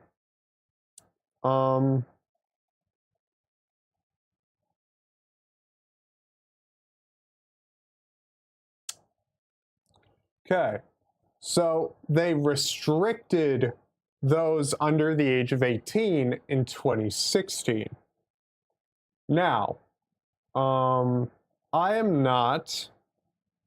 genuinely not seeing any claims that there was, it's as lenient and benign as Tinder's. Verify, blah, blah, blah, Yubo is whatever. So Tinder did not have proper age verification, so that is incorrect. That is not true. The claim that in 2016 or even 2017 that Tinder had age verification in any way is false. Now, yes, you input your birthday and you can put in a fake one. However, that's all that existed on Tinder. There are claims that people were still able to get around that. Accounts were not banned immediately or removed. That's that. So let's continue. Simply happen. But let's go beyond that. They say they reported in Gainesville to the cops revenge porn. So once again, the accusation accusing me of revenge porn, saying they reported it to the cops with links, screenshots, folders, all this stuff. Let me give you a little lesson on sunshine law. Alex Novell filed a Freedom of Information Act request. It's right here. Florida, we have something called sunshine law. And I'm a little bit of an expert in that because I represented cities and counties and special districts. In fact, it's on the public record all across of Florida where I represented tons of special districts. I talk about Celebration. I talk about Reedy Creek. I talk about Bonnet Creek, all the other ones that I publicly represented for years and years and years and years and years. And I am a bit of an expert on that and a bit of an expert on what you have to turn over. And the whole reason why we have the Florida Man meme, for those that don't know, is because Florida has to turn over everything: mug shots, arrest records, stories, everything. So all these Florida Man stories come out because our sunshine laws let everything out. So if there was any arrest record, any mugshot, any photo, anything in Florida, it would come out. All of that would come out. So either this didn't happen or it didn't happen. There's no other way around that. There's no, oh, but then, no. That thing he is correct on that. That is absolutely true. So far, as of 20 minutes, there has only been one inaccuracy. Only a single inaccuracy. There's only been one inaccuracy in his whole thing. And that's probably because he thought that they age verified in a certain way. It's just put in the birthday. Yippee-ki-yay. So far, I'm not seeing anything that disproves his claims. Or, sorry, I'm not seeing anything that would embolden the claims made by Alex Novell. And Legal Mindset is very much correct. Florida is if you request these criminal records, you're getting everything. You're even gonna get that, like, prison anus stamp that they have on record. Is a lie, because any interaction with police would generate a police report. In fact, the police report, which Alex Novell later relies upon for my victim statement, because once again, I was robbed, right? My victim statement report was actually taken by a bike cop. Now it's taken in first person because it's my report, but it's my report to the cop, and the cop took that information down and processed it, right? So this is just the way Florida rolls. Every interaction with police is going to go into the record. It's Florida. Otherwise, it didn't happen. That's why all of our court cases are televised, because we believe in transparency and openness in Florida. I like it. It's great. And that transparency and openness shows that I got nothing on my record. Beyond that, and probably the craziest thing that needs to be talked about here is this crazy what if with this cell phone. So let's get into this crazy scenario, because this is absolutely the most nuts thing, and it needs to be completely debunked because it's ridiculous. He jumps in and says, but what if the cell phone had photos? His allegation is, I took this cell phone and somehow filed a police report to have it stolen or otherwise hide it, only for it to be found 4 days later. It makes no sense whatsoever. There is the same what if evidence. There's the same what if evidence to say, what if Alex Novell did 9/11? What if Legal Eagle is the Zodiac killer? Right? What, these things have the same level of proof. That is an insane what if, because not only is there no facts behind it, but it makes no sense even internally. If someone wanted to destroy a cell phone or hide a cell phone, just wipe the cell phone, or you toss it in the Everglades. You go out to Alligator Alcatraz, you toss it out there, and no one would ever find it. It doesn't even make sense within the story for someone trying to, quote unquote, hide a cell phone. But the reality is that the backpack that was taken from my car and the cell phone were actually my work cell phone, which was extremely limited and locked down. I couldn't do anything with that phone. It was a brick. It was only for my long distance meetings when I would have to drive to cities far across the way in Florida, and I didn't want to use my data or anything else. So I would use this work phone. I had this work phone, and those were about maybe once or twice a month. So I really only had this limited use work phone that was pretty completely useless. Even my boss would message me on my personal phone, would text me on my personal phone, because they knew I never checked that phone. And my backpack was full of meeting minutes. Meeting minutes are meetings, government meeting, agenda, all the documents, which I would have in digital form as well, so I could read them on my phone. Okay, so the meeting minutes do actually make sense. So there were legal documents, so that's interesting. And I'm glad I'm able to be corrected, but yeah, no. But I would have a physical copy because a lot of people wanted to see I was reading and making notes, and they didn't want me to look at my phone because they thought I might be playing a game or texting or not paying attention. So I would out of politeness, always have a paper copy and be fully focused on the meeting at the time, taking notes with the paper copies. Of course, they That is true.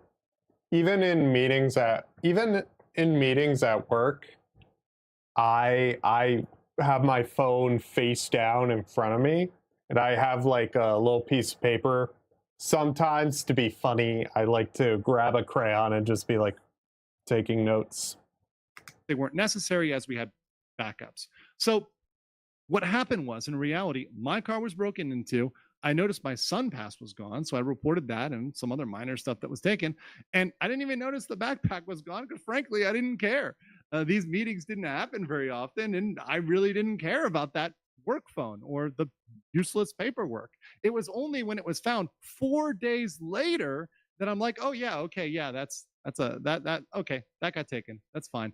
4 days later, I didn't need it at all during that period of time. It wasn't necessary. It wasn't anything that was important. So that what if is absolutely the biggest ridiculousness of all. And it's part of Novell's razor. We call Novell's razor, where he takes this thing where I am the victim, I'm the person that was victimized, and changes into me being some 5-star criminal, which is absolutely insane.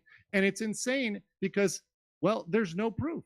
Not only was he not able to prove anything, but at the end of the day, I've cleared global entry background check. I've cleared multiple visa background checks, and I'm still licensed in active good standing with the Florida bar. None of these things would be true if I had a speckle of a criminal record or anything. That is true. Like, if there was criminal activity, like, you gotta fuck up to be disbarred. And a lot of background checks, they dig deep. This shit would have been known, bro. This shit would have popped up. Things where even this was a shade of true, right? It's completely and utterly untrue. So what the real story is here is what Meme Copium says in this response to Alex. He says, so you got to call 9 days before the first screening of the film and claim it was before you could investigate him. You claim he raped. Okay, he shows police reports. Watch the VOD. There's nothing bad or offensive. You're good. You're good, Jenks. I am glad that you fucking did the work. Pog. Thank you. I appreciate it. So awesome. Thank you. I appreciate that. Thank you. A 10-year-old in March. Oh yeah, he did that. He publicly did that. I have that saved. I have that documented. He said I was a human trafficker, and he said I committed SA on a 10-year-old in March with no evidence, nothing else, just pure defamation, pure hanging out with Somali and committing defamation, as Somali's Discord does, which he is still in. And have been a part of the Johnny Somali Discord where they're exposing fake evidence for smear campaigns. Sorry, but it looks like you workshopped this fake story to get after the FOA came back with nothing to get Hassan to notice it. That's right. There's nothing for Papa Hassan to notice you and Senpai to give you the attention you wanted. I don't like the, I guess, narrative that fucking, oh, it's all for Hassan Cloud. It's all for this, all for that. I genuinely kind of see it as they lied about legal mindset. And, yeah, and Janksul, send all the timestamps you have of when it starts and yada yada. For your little fan film. So the real timeline is I discovered he's a bad actor. I turn him down. He threatens me, rages online, rages in the Somali Discord. He's accusing me of trafficking an SA live with Somali in March. In April, he asked Somali's inner circle for help creating dirt on me. He files the Freedom of Information Act request in April for everywhere I've lived. Which, by the way, others that have been trying to work check on this have also filed and said, nope, Andrew's 100% clean. We can confirm. Only a victim. Late June, he realizes he has nothing, creates a fake narrative before the screening. And June 20th, he creates the defamatory recording, the fake recording. And then June 29th, he screens a fan film. So this is the real timeline that's out there. Now, there is some other defamation he spreads. This is kind of related to it. I want to cover it quickly. He does mention other places that I can't go to the US. And this is something my other detractors have said. So I want to dismiss this in kind of one video and point back to it here for all the people that are haters.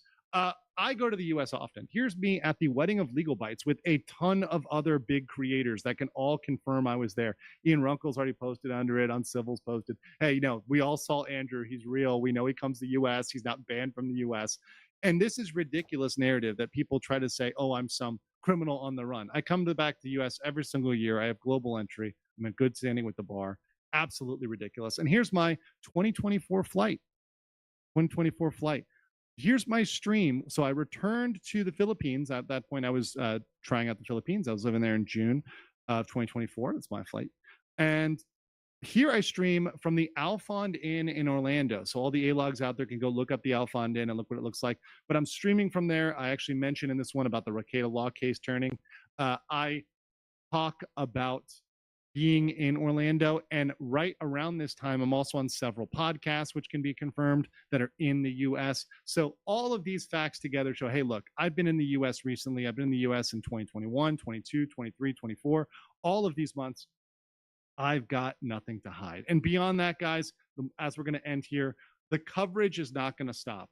What Johnny Somali and Alex Novell want me to do is stop covering Johnny Somali. But despite And this is a fair point to make, being like, oh, they just want him off of any coverage. Because Johnny Somali did fuck up. There is not going to be a thing where Johnny Somali is not going to go to prison. That's just impossible. Because unlike in the US, Korean law is pretty fucking strict. despite their best effort and their malicious lies, I will continue to cover Ramsey Khalid Ismail, Johnny Somali until his conviction, and I'll always give you the full and honest truth. Until next time. So there's that. That is the, well, honestly, that is Legal Mindset's response. Now, what we are going to do is he starts watching this at 23. So he just watches through this. So I'm scrolling through, of course, as you can see here. We are just scrolling through because I want to see what he shows. Because I am wanting to make sure that I'm able to see any evidence that is made. Because, let's see, here we go. So, that's interesting.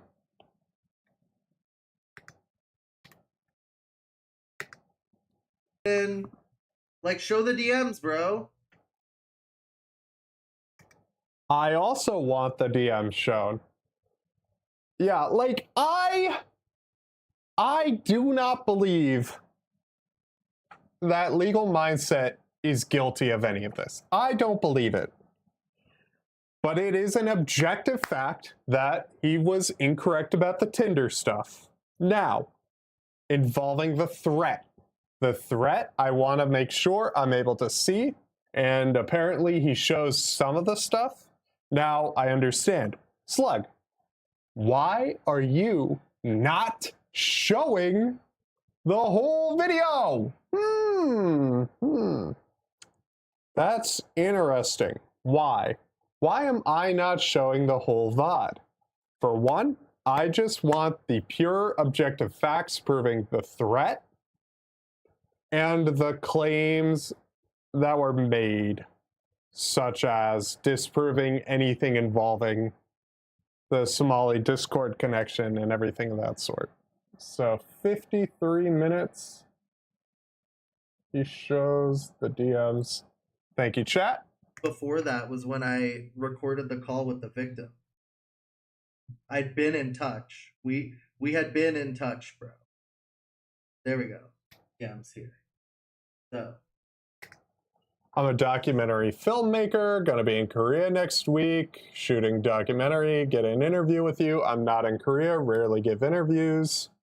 already is such a Johnny in Korea. Document this is like such a weird response to someone reaching out asking for an interview. I'm not Does he show it? willing to these interviews. I'm not liking this. This So bothers that was me. what I responded to his thing. I said, "I'll cool till it's about them." Yeah, no, I mean, like, I think I'm at Not like that. So this bothers me a lot. I don't like the fact that he's not showing any of the other DMs. That bothers me. There we go. Good boy. Good boy. Lied to everybody else. Mm-hmm. so you should be paid to watch them. Great. Come Written on. question messages. That was all I sent to him. Was I said I'd like. I'd be able to work around your schedule if possible.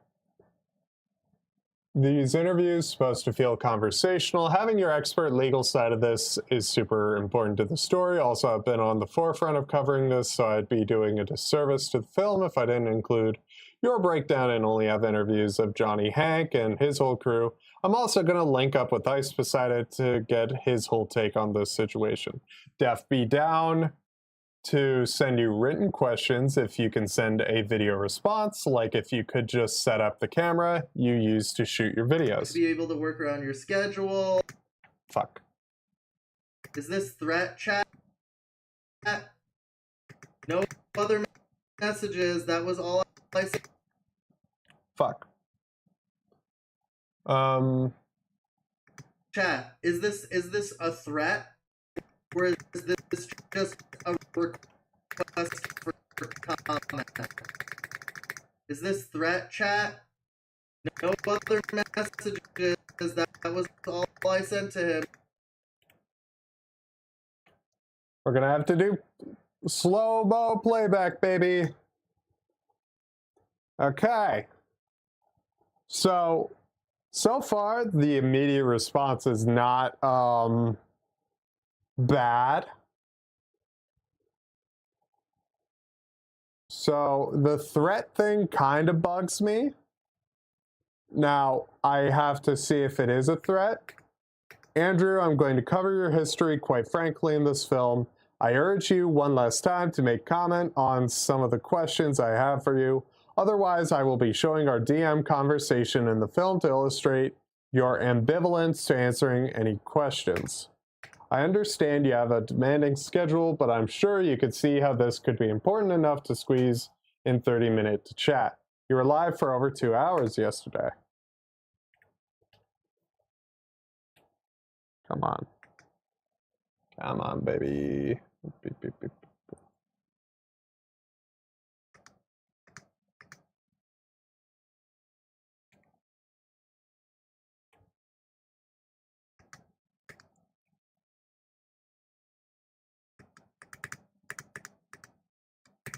You're a really important character to this whole story that needs to be put across to the audience.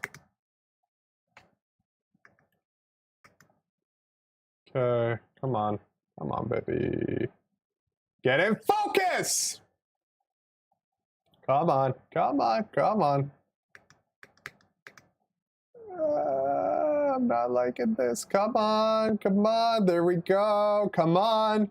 Move your fucking hand the right way, you motherfucking bastard. Holy shit. Move it down. Oh, I fucking hate this. This is pissing me off more. I'd be more pissed off just on the fact that you're not. Shh.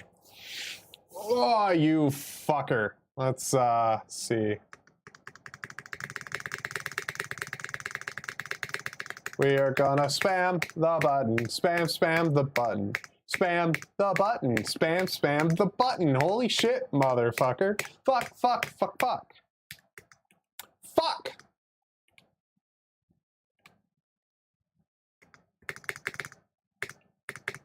Come on, please. Yes. Any thoughts on just hopping on a call to discuss this? I'm curious about why you're so hesitant to an interview when you are on YouTube Live covering this story so publicly. So, I can see it both ways. This right here could be seen as a threat, especially given revelations given in Legal Mindset's response. But outside of this, I don't think I'm able to really see anything here. Let's, here we go. I don't know how you got dragged into this. This is just Twitter DMs. I'd have to see Discord. Here you go. Let's see. 107:30. Let's see, chat. Let us see. Let's do 107:30. Let's see. So, this I did say. If you watched earlier, Traffic is spelled with a K. I said some of these I believe are traffic related, but there's one criminal. Bro, you're a lawyer. You're a lawyer, bro. What? yeah, I already pointed this out when I saw this because, again, I already said early on in my coverage that this is a misunderstanding of the highest degree. I'm saying traffic. Traffic is spelled with a K. Traffick. I spelled traffic because I found like your parking tickets. God, bro, you're so dumb. Yeah, I already pointed that out. So when it comes to this, let's give it a little play. Legally yeah. this, legally that. Do you realize how much of a pussy you are, Timu paparazzi motherfucker? Like, we're all kind of trolling each other in there. All of the people in this Discord server are trolls. Yeah, so far, I'm not seeing anything of real, I guess, value. 153.40, the highlight. Let's go to the highlights, baby. So 153. Here we go. Here we go. That's not. If someone goes to the Happen.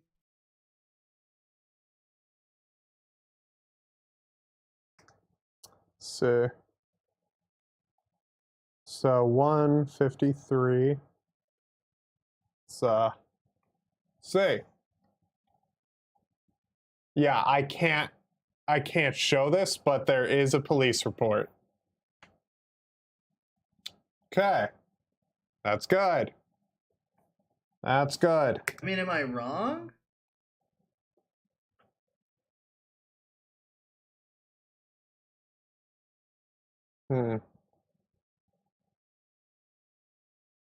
So this is just the way Florida rolls. Every interaction. Should it be the bike cops IP from their device? No, because it says the name of the thing is online report. The other Yeah. one is a case report. So this one here. Yeah, he fucking made the report because, let's see, date and time, burglary, articles. This would have been made. I can't show the thing because it'll dox him. Because holy shit. but I see. Let's see. Location type, time reported, started. Pretty sure it would say that it was. Okay. Officer Bustamante dispatched, let's see. Vacation, when they arrived, when they, let's see. Black backpack, iPhone in the shed, turned on the phone. They did not see anyone on the property. They located black backpack and cell phone. Lawson informed me all they wanted to do, turn in the backpack, cell phone. Search, there was no weapons or contraband, only personal paperwork, and there was no name on the paperwork or identification inside the backpack to verify who the backpack belonged to. The backpack and cell phone will be submitted into property and evidence. The field stated. So, okay, those are the police reports. Just wanted to go live. What would I do on my YouTube? Make a video response. Okay, this would be a follow-up. I found my car in the same spot, entered. Upon entering, car alerted that the hood was open. Yeah. This is Okay. So I'm not seeing any criminal activity. So far, he shows the Discord that LM took out of context, so 122.05. Let's see. I want to make sure because so far, I'm not seeing anything that proves Legal Mindset raped a child. I'm not seeing any proof that Legal Mindset had child pornography. I have not seen any proof. So, yeah, the claims being made against Legal Mindset don't have any water. So it's the same thing that I've said before, just I get both sides now. Come on. this legally that. Do you realize how? Okay, so,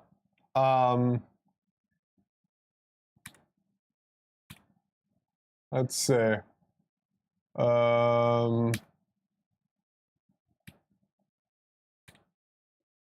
Sure. I was just having a so wait here let me heard about like Hassan and bullshit like that.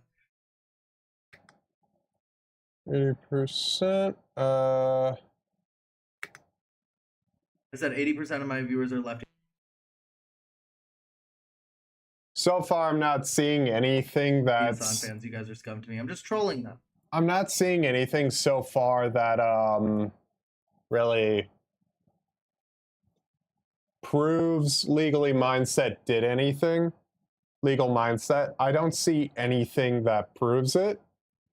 However, Alex, the only things, and I'm going to be as objective as possible, the only things that I'm able to say, no, Alex did not accuse Legal Mindset of human trafficking. Taken by a bike cop that he didn't file the report himself. Again, that does not change the thing. That's a technicality, and I'm going to be very honest. There was a police report made. That is the only thing that matters. Because yes, it wasn't a bike cop. It was something else. That doesn't change the fact that Legal Mindset filed the police report. Yes, it is a discrepancy. It is a narrative that is changed. So the main claim is a police report was made. That's it.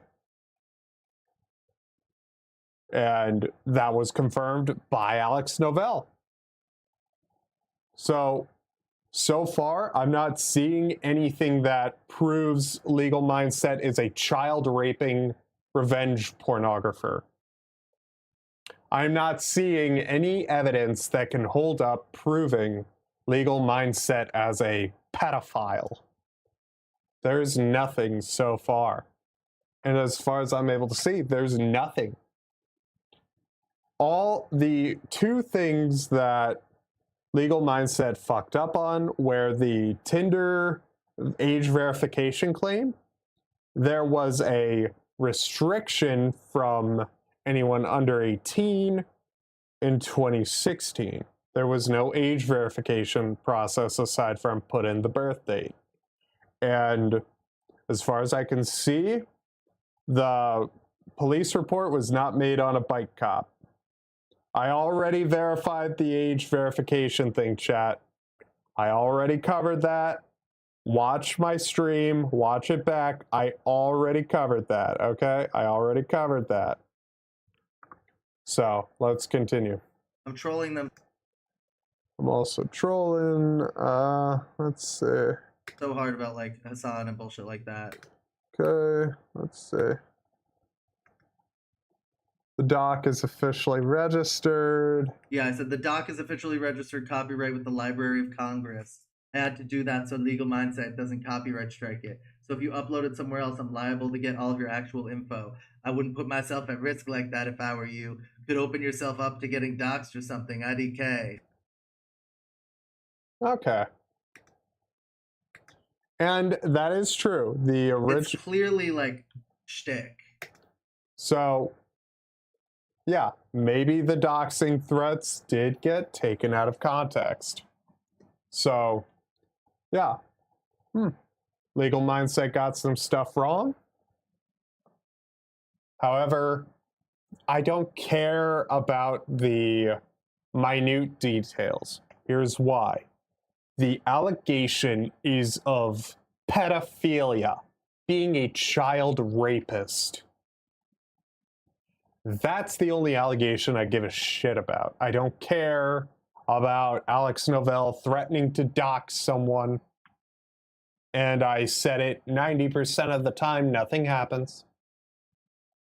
I don't know Alex Novell, but I wanted to at least make it very clear, hey, I did not see any evidence that can hold up under extreme scrutiny of Legal Mindset being a pedophile in any way. And the police reports, there was a police report about a break into his car. That's all that matters. Now, did he file it directly with the bike cop? I don't know.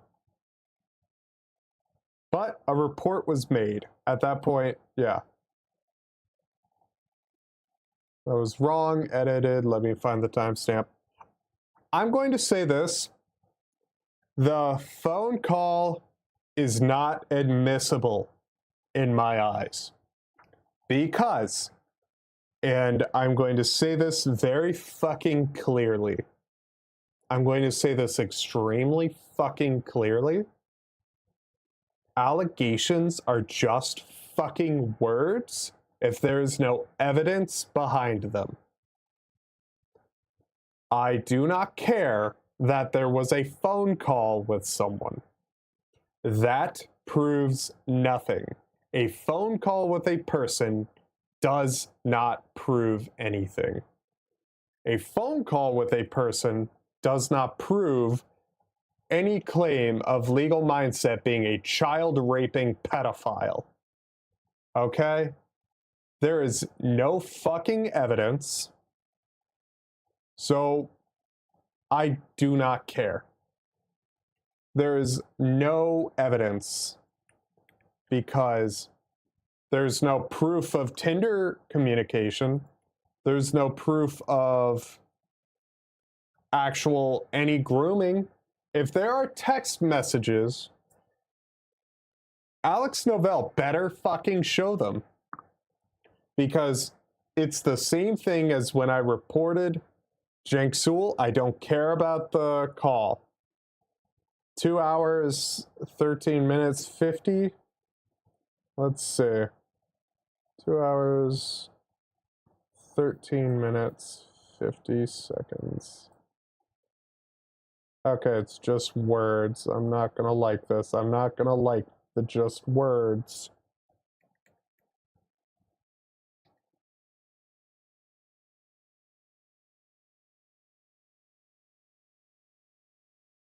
So these do 10-second increments. Okay, boom. I do not take words seriously. I don't.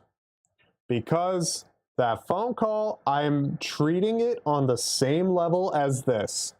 False allegations that were made against Saberspark. All of this is on the same level as that phone call. Notice how it is all words and no evidence, no proof of contact, no proof of it happening, no proof of even being in the area. If there is evidence, that needs to be shown. Words do not fucking matter to me. If it is just words, they are liars. If it is just words, they are liars. It is not on Legal Mindset to prove his innocence. It is on Alex Novell and the victim to prove his guilt.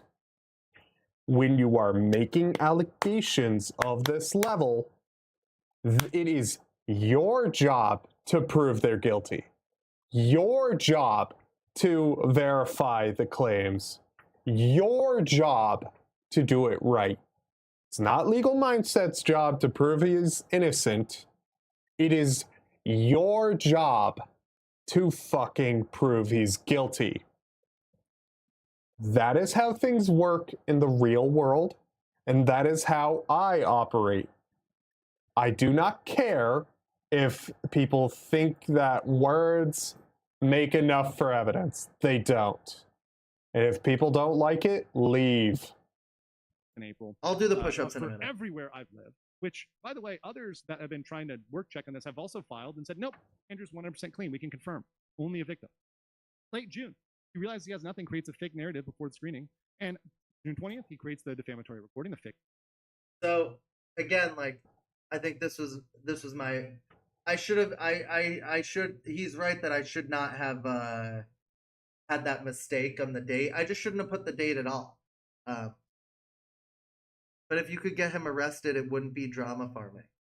Phil, that's the thing that's so tough about this is like, if you guys don't think that, like, you guys think that I just haven't been in touch with the victim in all of this, that like that was the only time I talked to her, and it was like, if you have evidence of child porn possession, revenge porn distribution, and pedophilia, especially in Florida, go to the fucking police. Go to the cops. I don't care that you talk to the victim, because the police were never notified. I need to see the original police report. a clandestine operation, and then I never spoke to her again. This girl's reached out to me and been like, I'm horrified.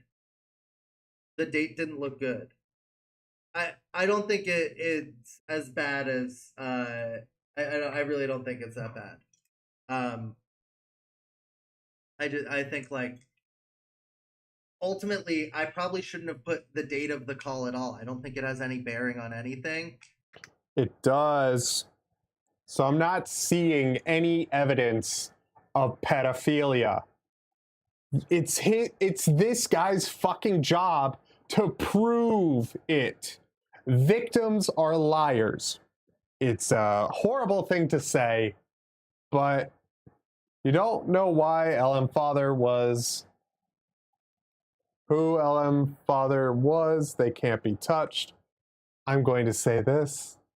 I don't care who his dad is.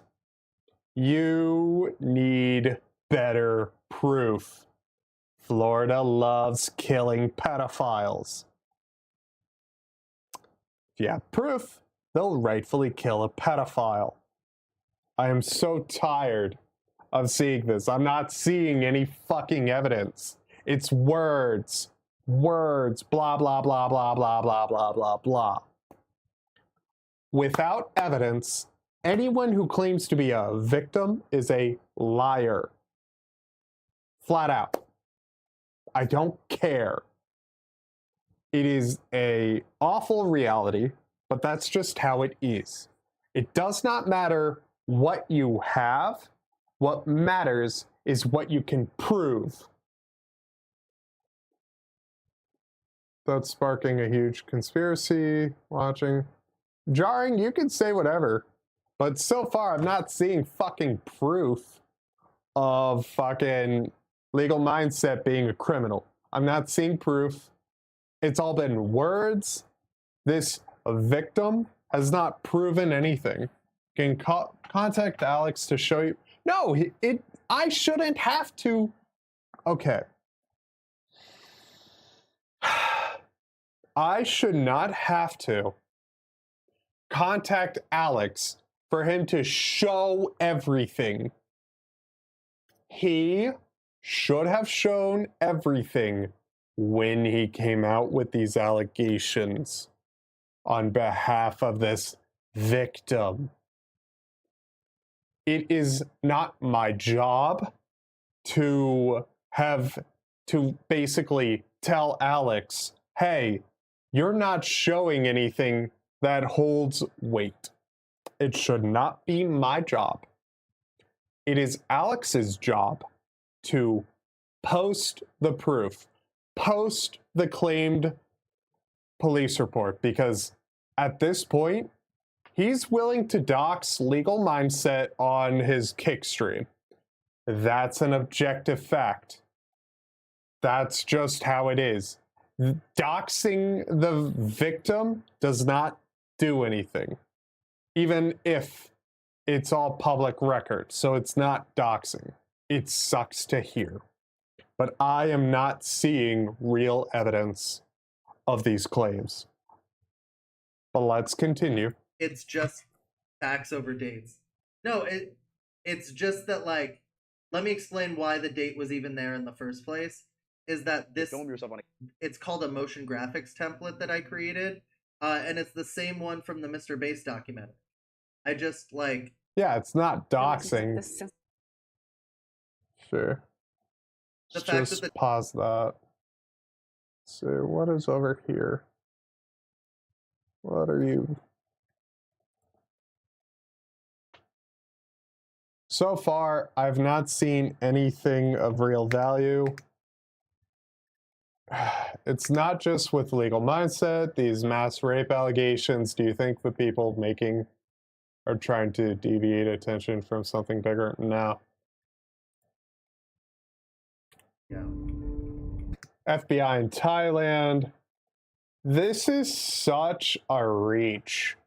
If an American lives in Thailand or lives in the Philippines, yeah.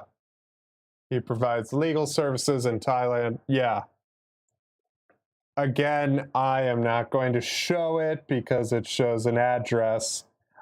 I don't care if he said it before. I could get a community guideline strike. I am not going to put my channel at risk to show uncensored court documents. While I would review the uncensored court documents, I will not show them uncensored. That is how I operate. Okay? Perfect.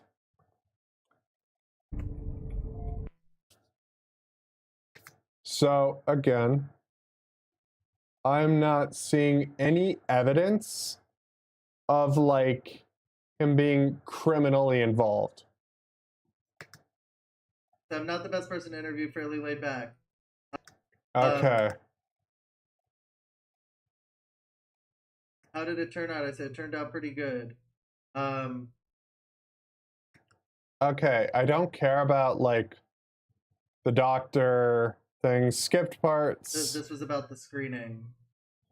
He says, can't wait to watch the whole thing, but having a look. Let's see. Don't want to become a Johnny channel. No, they won't. Don't worry. They just care about Andrew. Fair enough. Are you going to make a sequel? Nope. I don't want to become a Johnny Update channel. Fair enough. I just want this whole thing to end. I said, I hope that you take seriously the stuff levied against Andrew and take steps to distance yourself from him after all this. He said, yeah, I was only focused.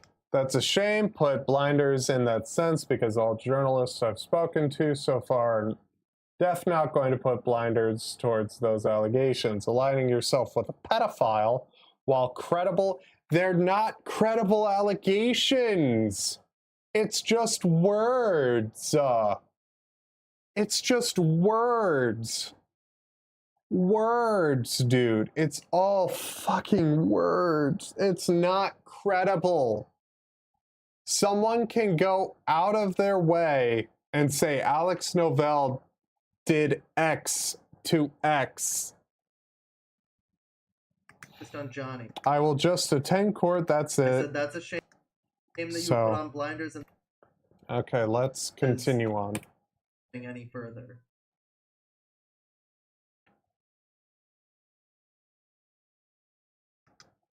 I'm not seeing anything that holds water. I'm not sorry, chat.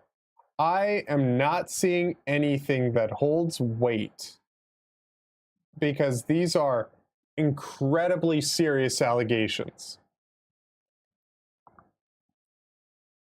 The only thing that Alex Novell has proven is that Legal Mindset filed a police report. Chat, okay, I'm getting to a point where there's nothing. There's genuinely nothing. Nothing has been proven. Where's the proof that he fucking raped a kid? Where's the proof? 10620. Salgado DMs. Let me preface this with a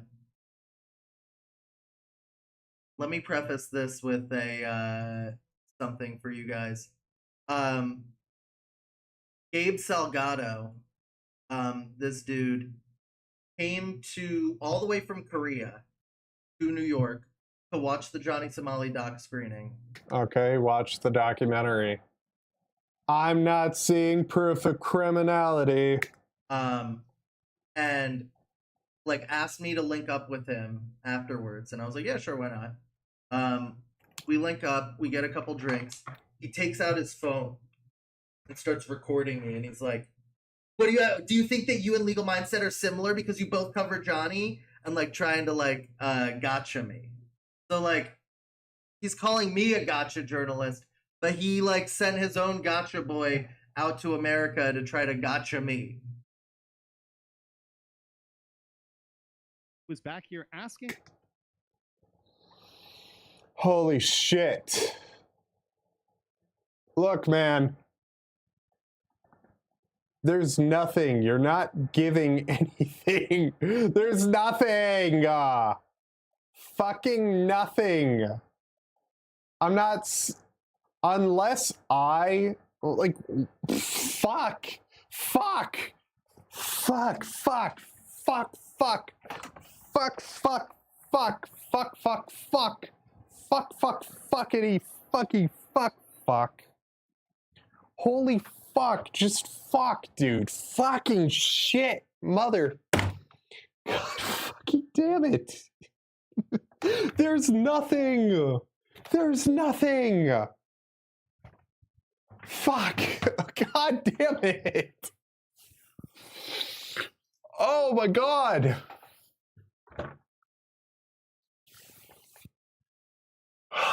Fuck. Fuck, fuck, fuck, fuck, fuck. Oh, God! There's nothing. Oh my God. Oh my God. Oh my God. There's. Oh my God. I'm going to be very direct, everybody. When I go after someone for stuff like pedophilia, revenge porn, I don't play around. I go extremely hard on them. I contact employers. I figure out who they are. Okay? When there is credible allegations of criminality, I gather as much evidence and I contact police. So far, as everything that has been shown, that has been publicly available, that was given by Alex Novell, as it is his job when he is involving allegations of this style, of this type, of this level, he is required to show everything. He's not, so he should not be allowed to just show bits and pieces. He needs to show everything. Claims of this nature are extreme. Do not fucking tell me that any of this is credible because of small technicalities. The Tinder thing, there was no age verification. The correct statement is Tinder made it that no one under 18 can use this service. The police report not being made by Legal Mindset directly to a bike cop does not change the fact that a police report was made. The taking the Discord messages out of context and saying that Alex was falsely accusing him of trafficking, the trafficking claim, not true. I said that at the beginning when I covered this. The Discord messages being taken out of context or whatever, fair point. I'll give Alex that. However, none of that is proving the claim made against Legal Mindset. There is no proof of Legal Mindset being a pedophile, child revenge porn distributor. There is no proof. There is no evidence. If that were true, law enforcement would have been on his ass like a fly to shit. Because they take that shit very, very, very, very seriously. And especially if it is a lawyer, they love a good headline. And that would be a very, very big headline. Prosecutors love that stuff. So understand, as far as I've been able to dig into all of these allegations, Legal Mindset is innocent because additionally, under most civilized societies, everyone is innocent until proven guilty. Alex Novell has failed to prove guilt. And outright, just out fucking right, Alex Novell has not proven that Legal Mindset has committed any crimes. He has not proven the claims by this anonymous victim. Everything that has been claimed has nothing behind it. So, to end off the Legal Mindset allegations segment, I guess, it is Legal Mindset was falsely accused of being a pedophile. There has been no evidence to prove these claims. Alex Novell has failed in his attempt to accuse Legal Mindset. There has been no evidence provided. All we have is an anonymized phone call and no Tinder interactions, no proof of further interactions, either text messages, Instagram, Twitter DMs, fucking Discord DMs, nothing. A carrier pigeon with a fleshlight on it, nothing, nada. So, objectively, there is no evidence to any of these claims made against Legal Mindset. I am just so fucking baffled that anyone could think this is a verifiable claim.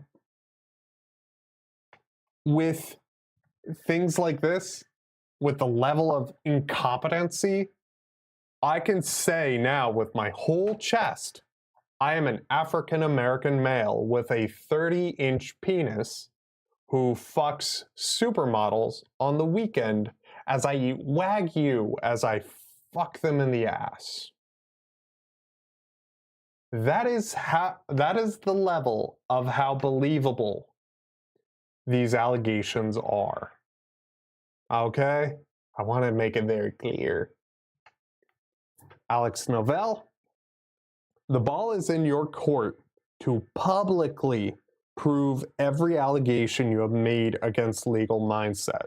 It is not, oh, you have to just say it. You have to release who the victim is. Victims do not get this whole anonymous victim thing. They don't get that. That's not a real thing. And again, show the original police report. You have no problem showing the police reports from Legal Mindset. You can call him a lolicon, you can call him a passport bro, you can call him a neo-Nazi, you can call him this conservative freak, I don't care. But you don't have the evidence to call him a pedophile. You don't have the evidence to call him a child porn distributor. You don't have the evidence to call him a revenge pornographer.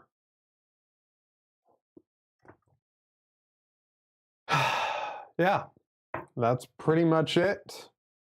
As far as I can see, there's nothing. If there's a follow-up by Alex Novell, such as a actual showing of evidence, unredacted, I'll cover it. But for now, to conclude the Legal Mindset segment, Alex Novell has failed to prove the allegations of pedophilia, child porn possession, child porn distribution, revenge porn possession, revenge porn distribution. So again, there is no evidence. The claims are, as I said in my previous stream on this, false.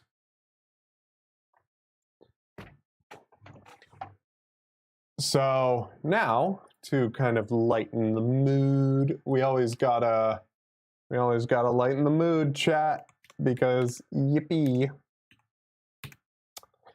Let us do a bit of bing chilling.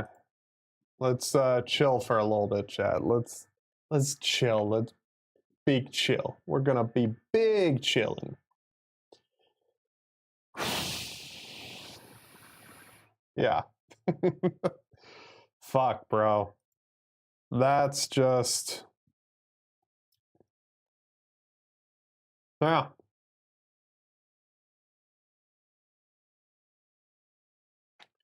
Yeah, I just can't. I really fucking can't, bro. This is crazy.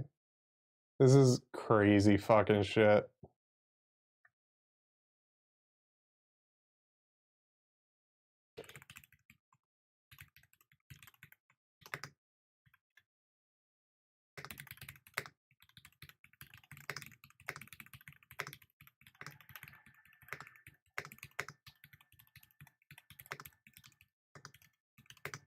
Even when Alex Novell responded to the response,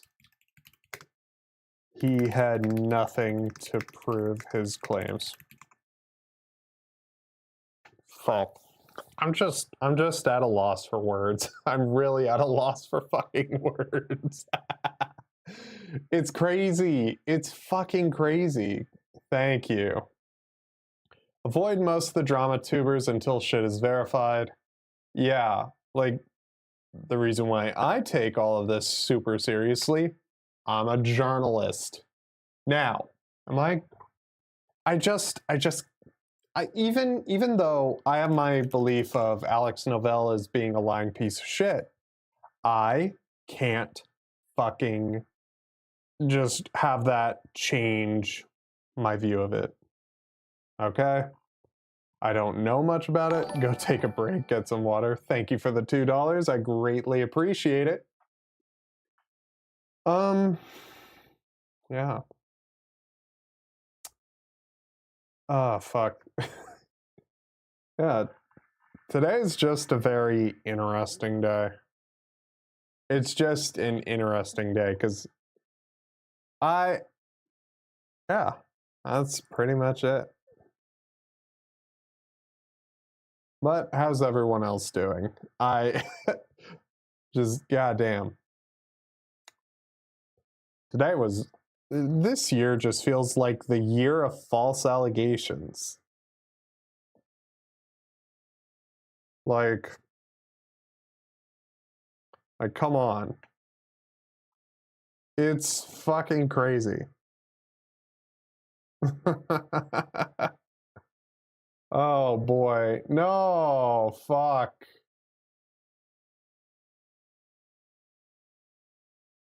No fucking way. They can sit there and collect CSAM. Oh, Jesus. Well, chat, it turns out that we may not be done with the thing. Where is this? Oh no. Oh no. Wait. Oh god. That's too long, didn't watch Legal Mindset stuff until 216. Ghost watch the Johnny stuff. Seen 7 failed takedown attempts with false allegations. How is it whenever I cover an allegation, nothing's ever true? Like, whenever I cover allegations, it's like, oh yeah, nothing's true. It's like, the moment I cover it, it's like, damn. Slug, get fucked. Get fucked, Slug. No big expose for you. It's just, you're just confirming that claims are false. There's nada. Zip zilch. But what I will say, chat, is that you guys were good. Vaporeon gets to live outside of the jar. Yippee! Vaporeon doesn't go in the jar today. Yay! No jar for Vaporeon. That's very good. We're not putting you in the jar. You get to be on the desk. Yay. Chat, you have been very, very good. Till 2 hours 6.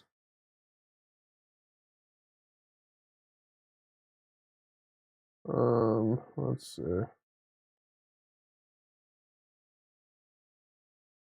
Oh, fuck me, bro.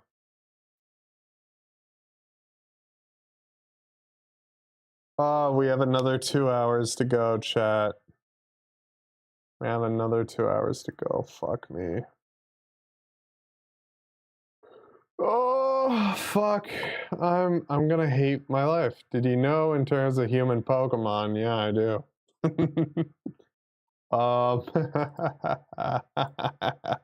Yeah. I know, chat. I know. It's quite compatible. God. That's horrible. But, chat, I have some bad news. I have to work in the morning. So, tomorrow night, we will continue with the Legal Mindset coverage with the meme copium response. We will be covering this. So, tomorrow, we continue. There's there's no laws against the Pokemon, Slug. But I know some people are like, Slug, why are you not sending us on a quest? Well, I do have a quest, and you guys need to be very good for me. You guys need to be good little sluggers. So, here's what I want you to do. I'm going to send you guys on a quest. Now, where am I going to send you? Well, let's kind of talk about that. Well, I'm going to send you guys to the op block. When you go to the op block stream, you must call Falgi very pregnant and very rotund. Okay? Do that for me, and I will give you a gift. You know what that gift will be? I will draw a heart on the board. I will show you. This is a demonstration heart. This is not a real heart. This is a demo heart, what you would receive.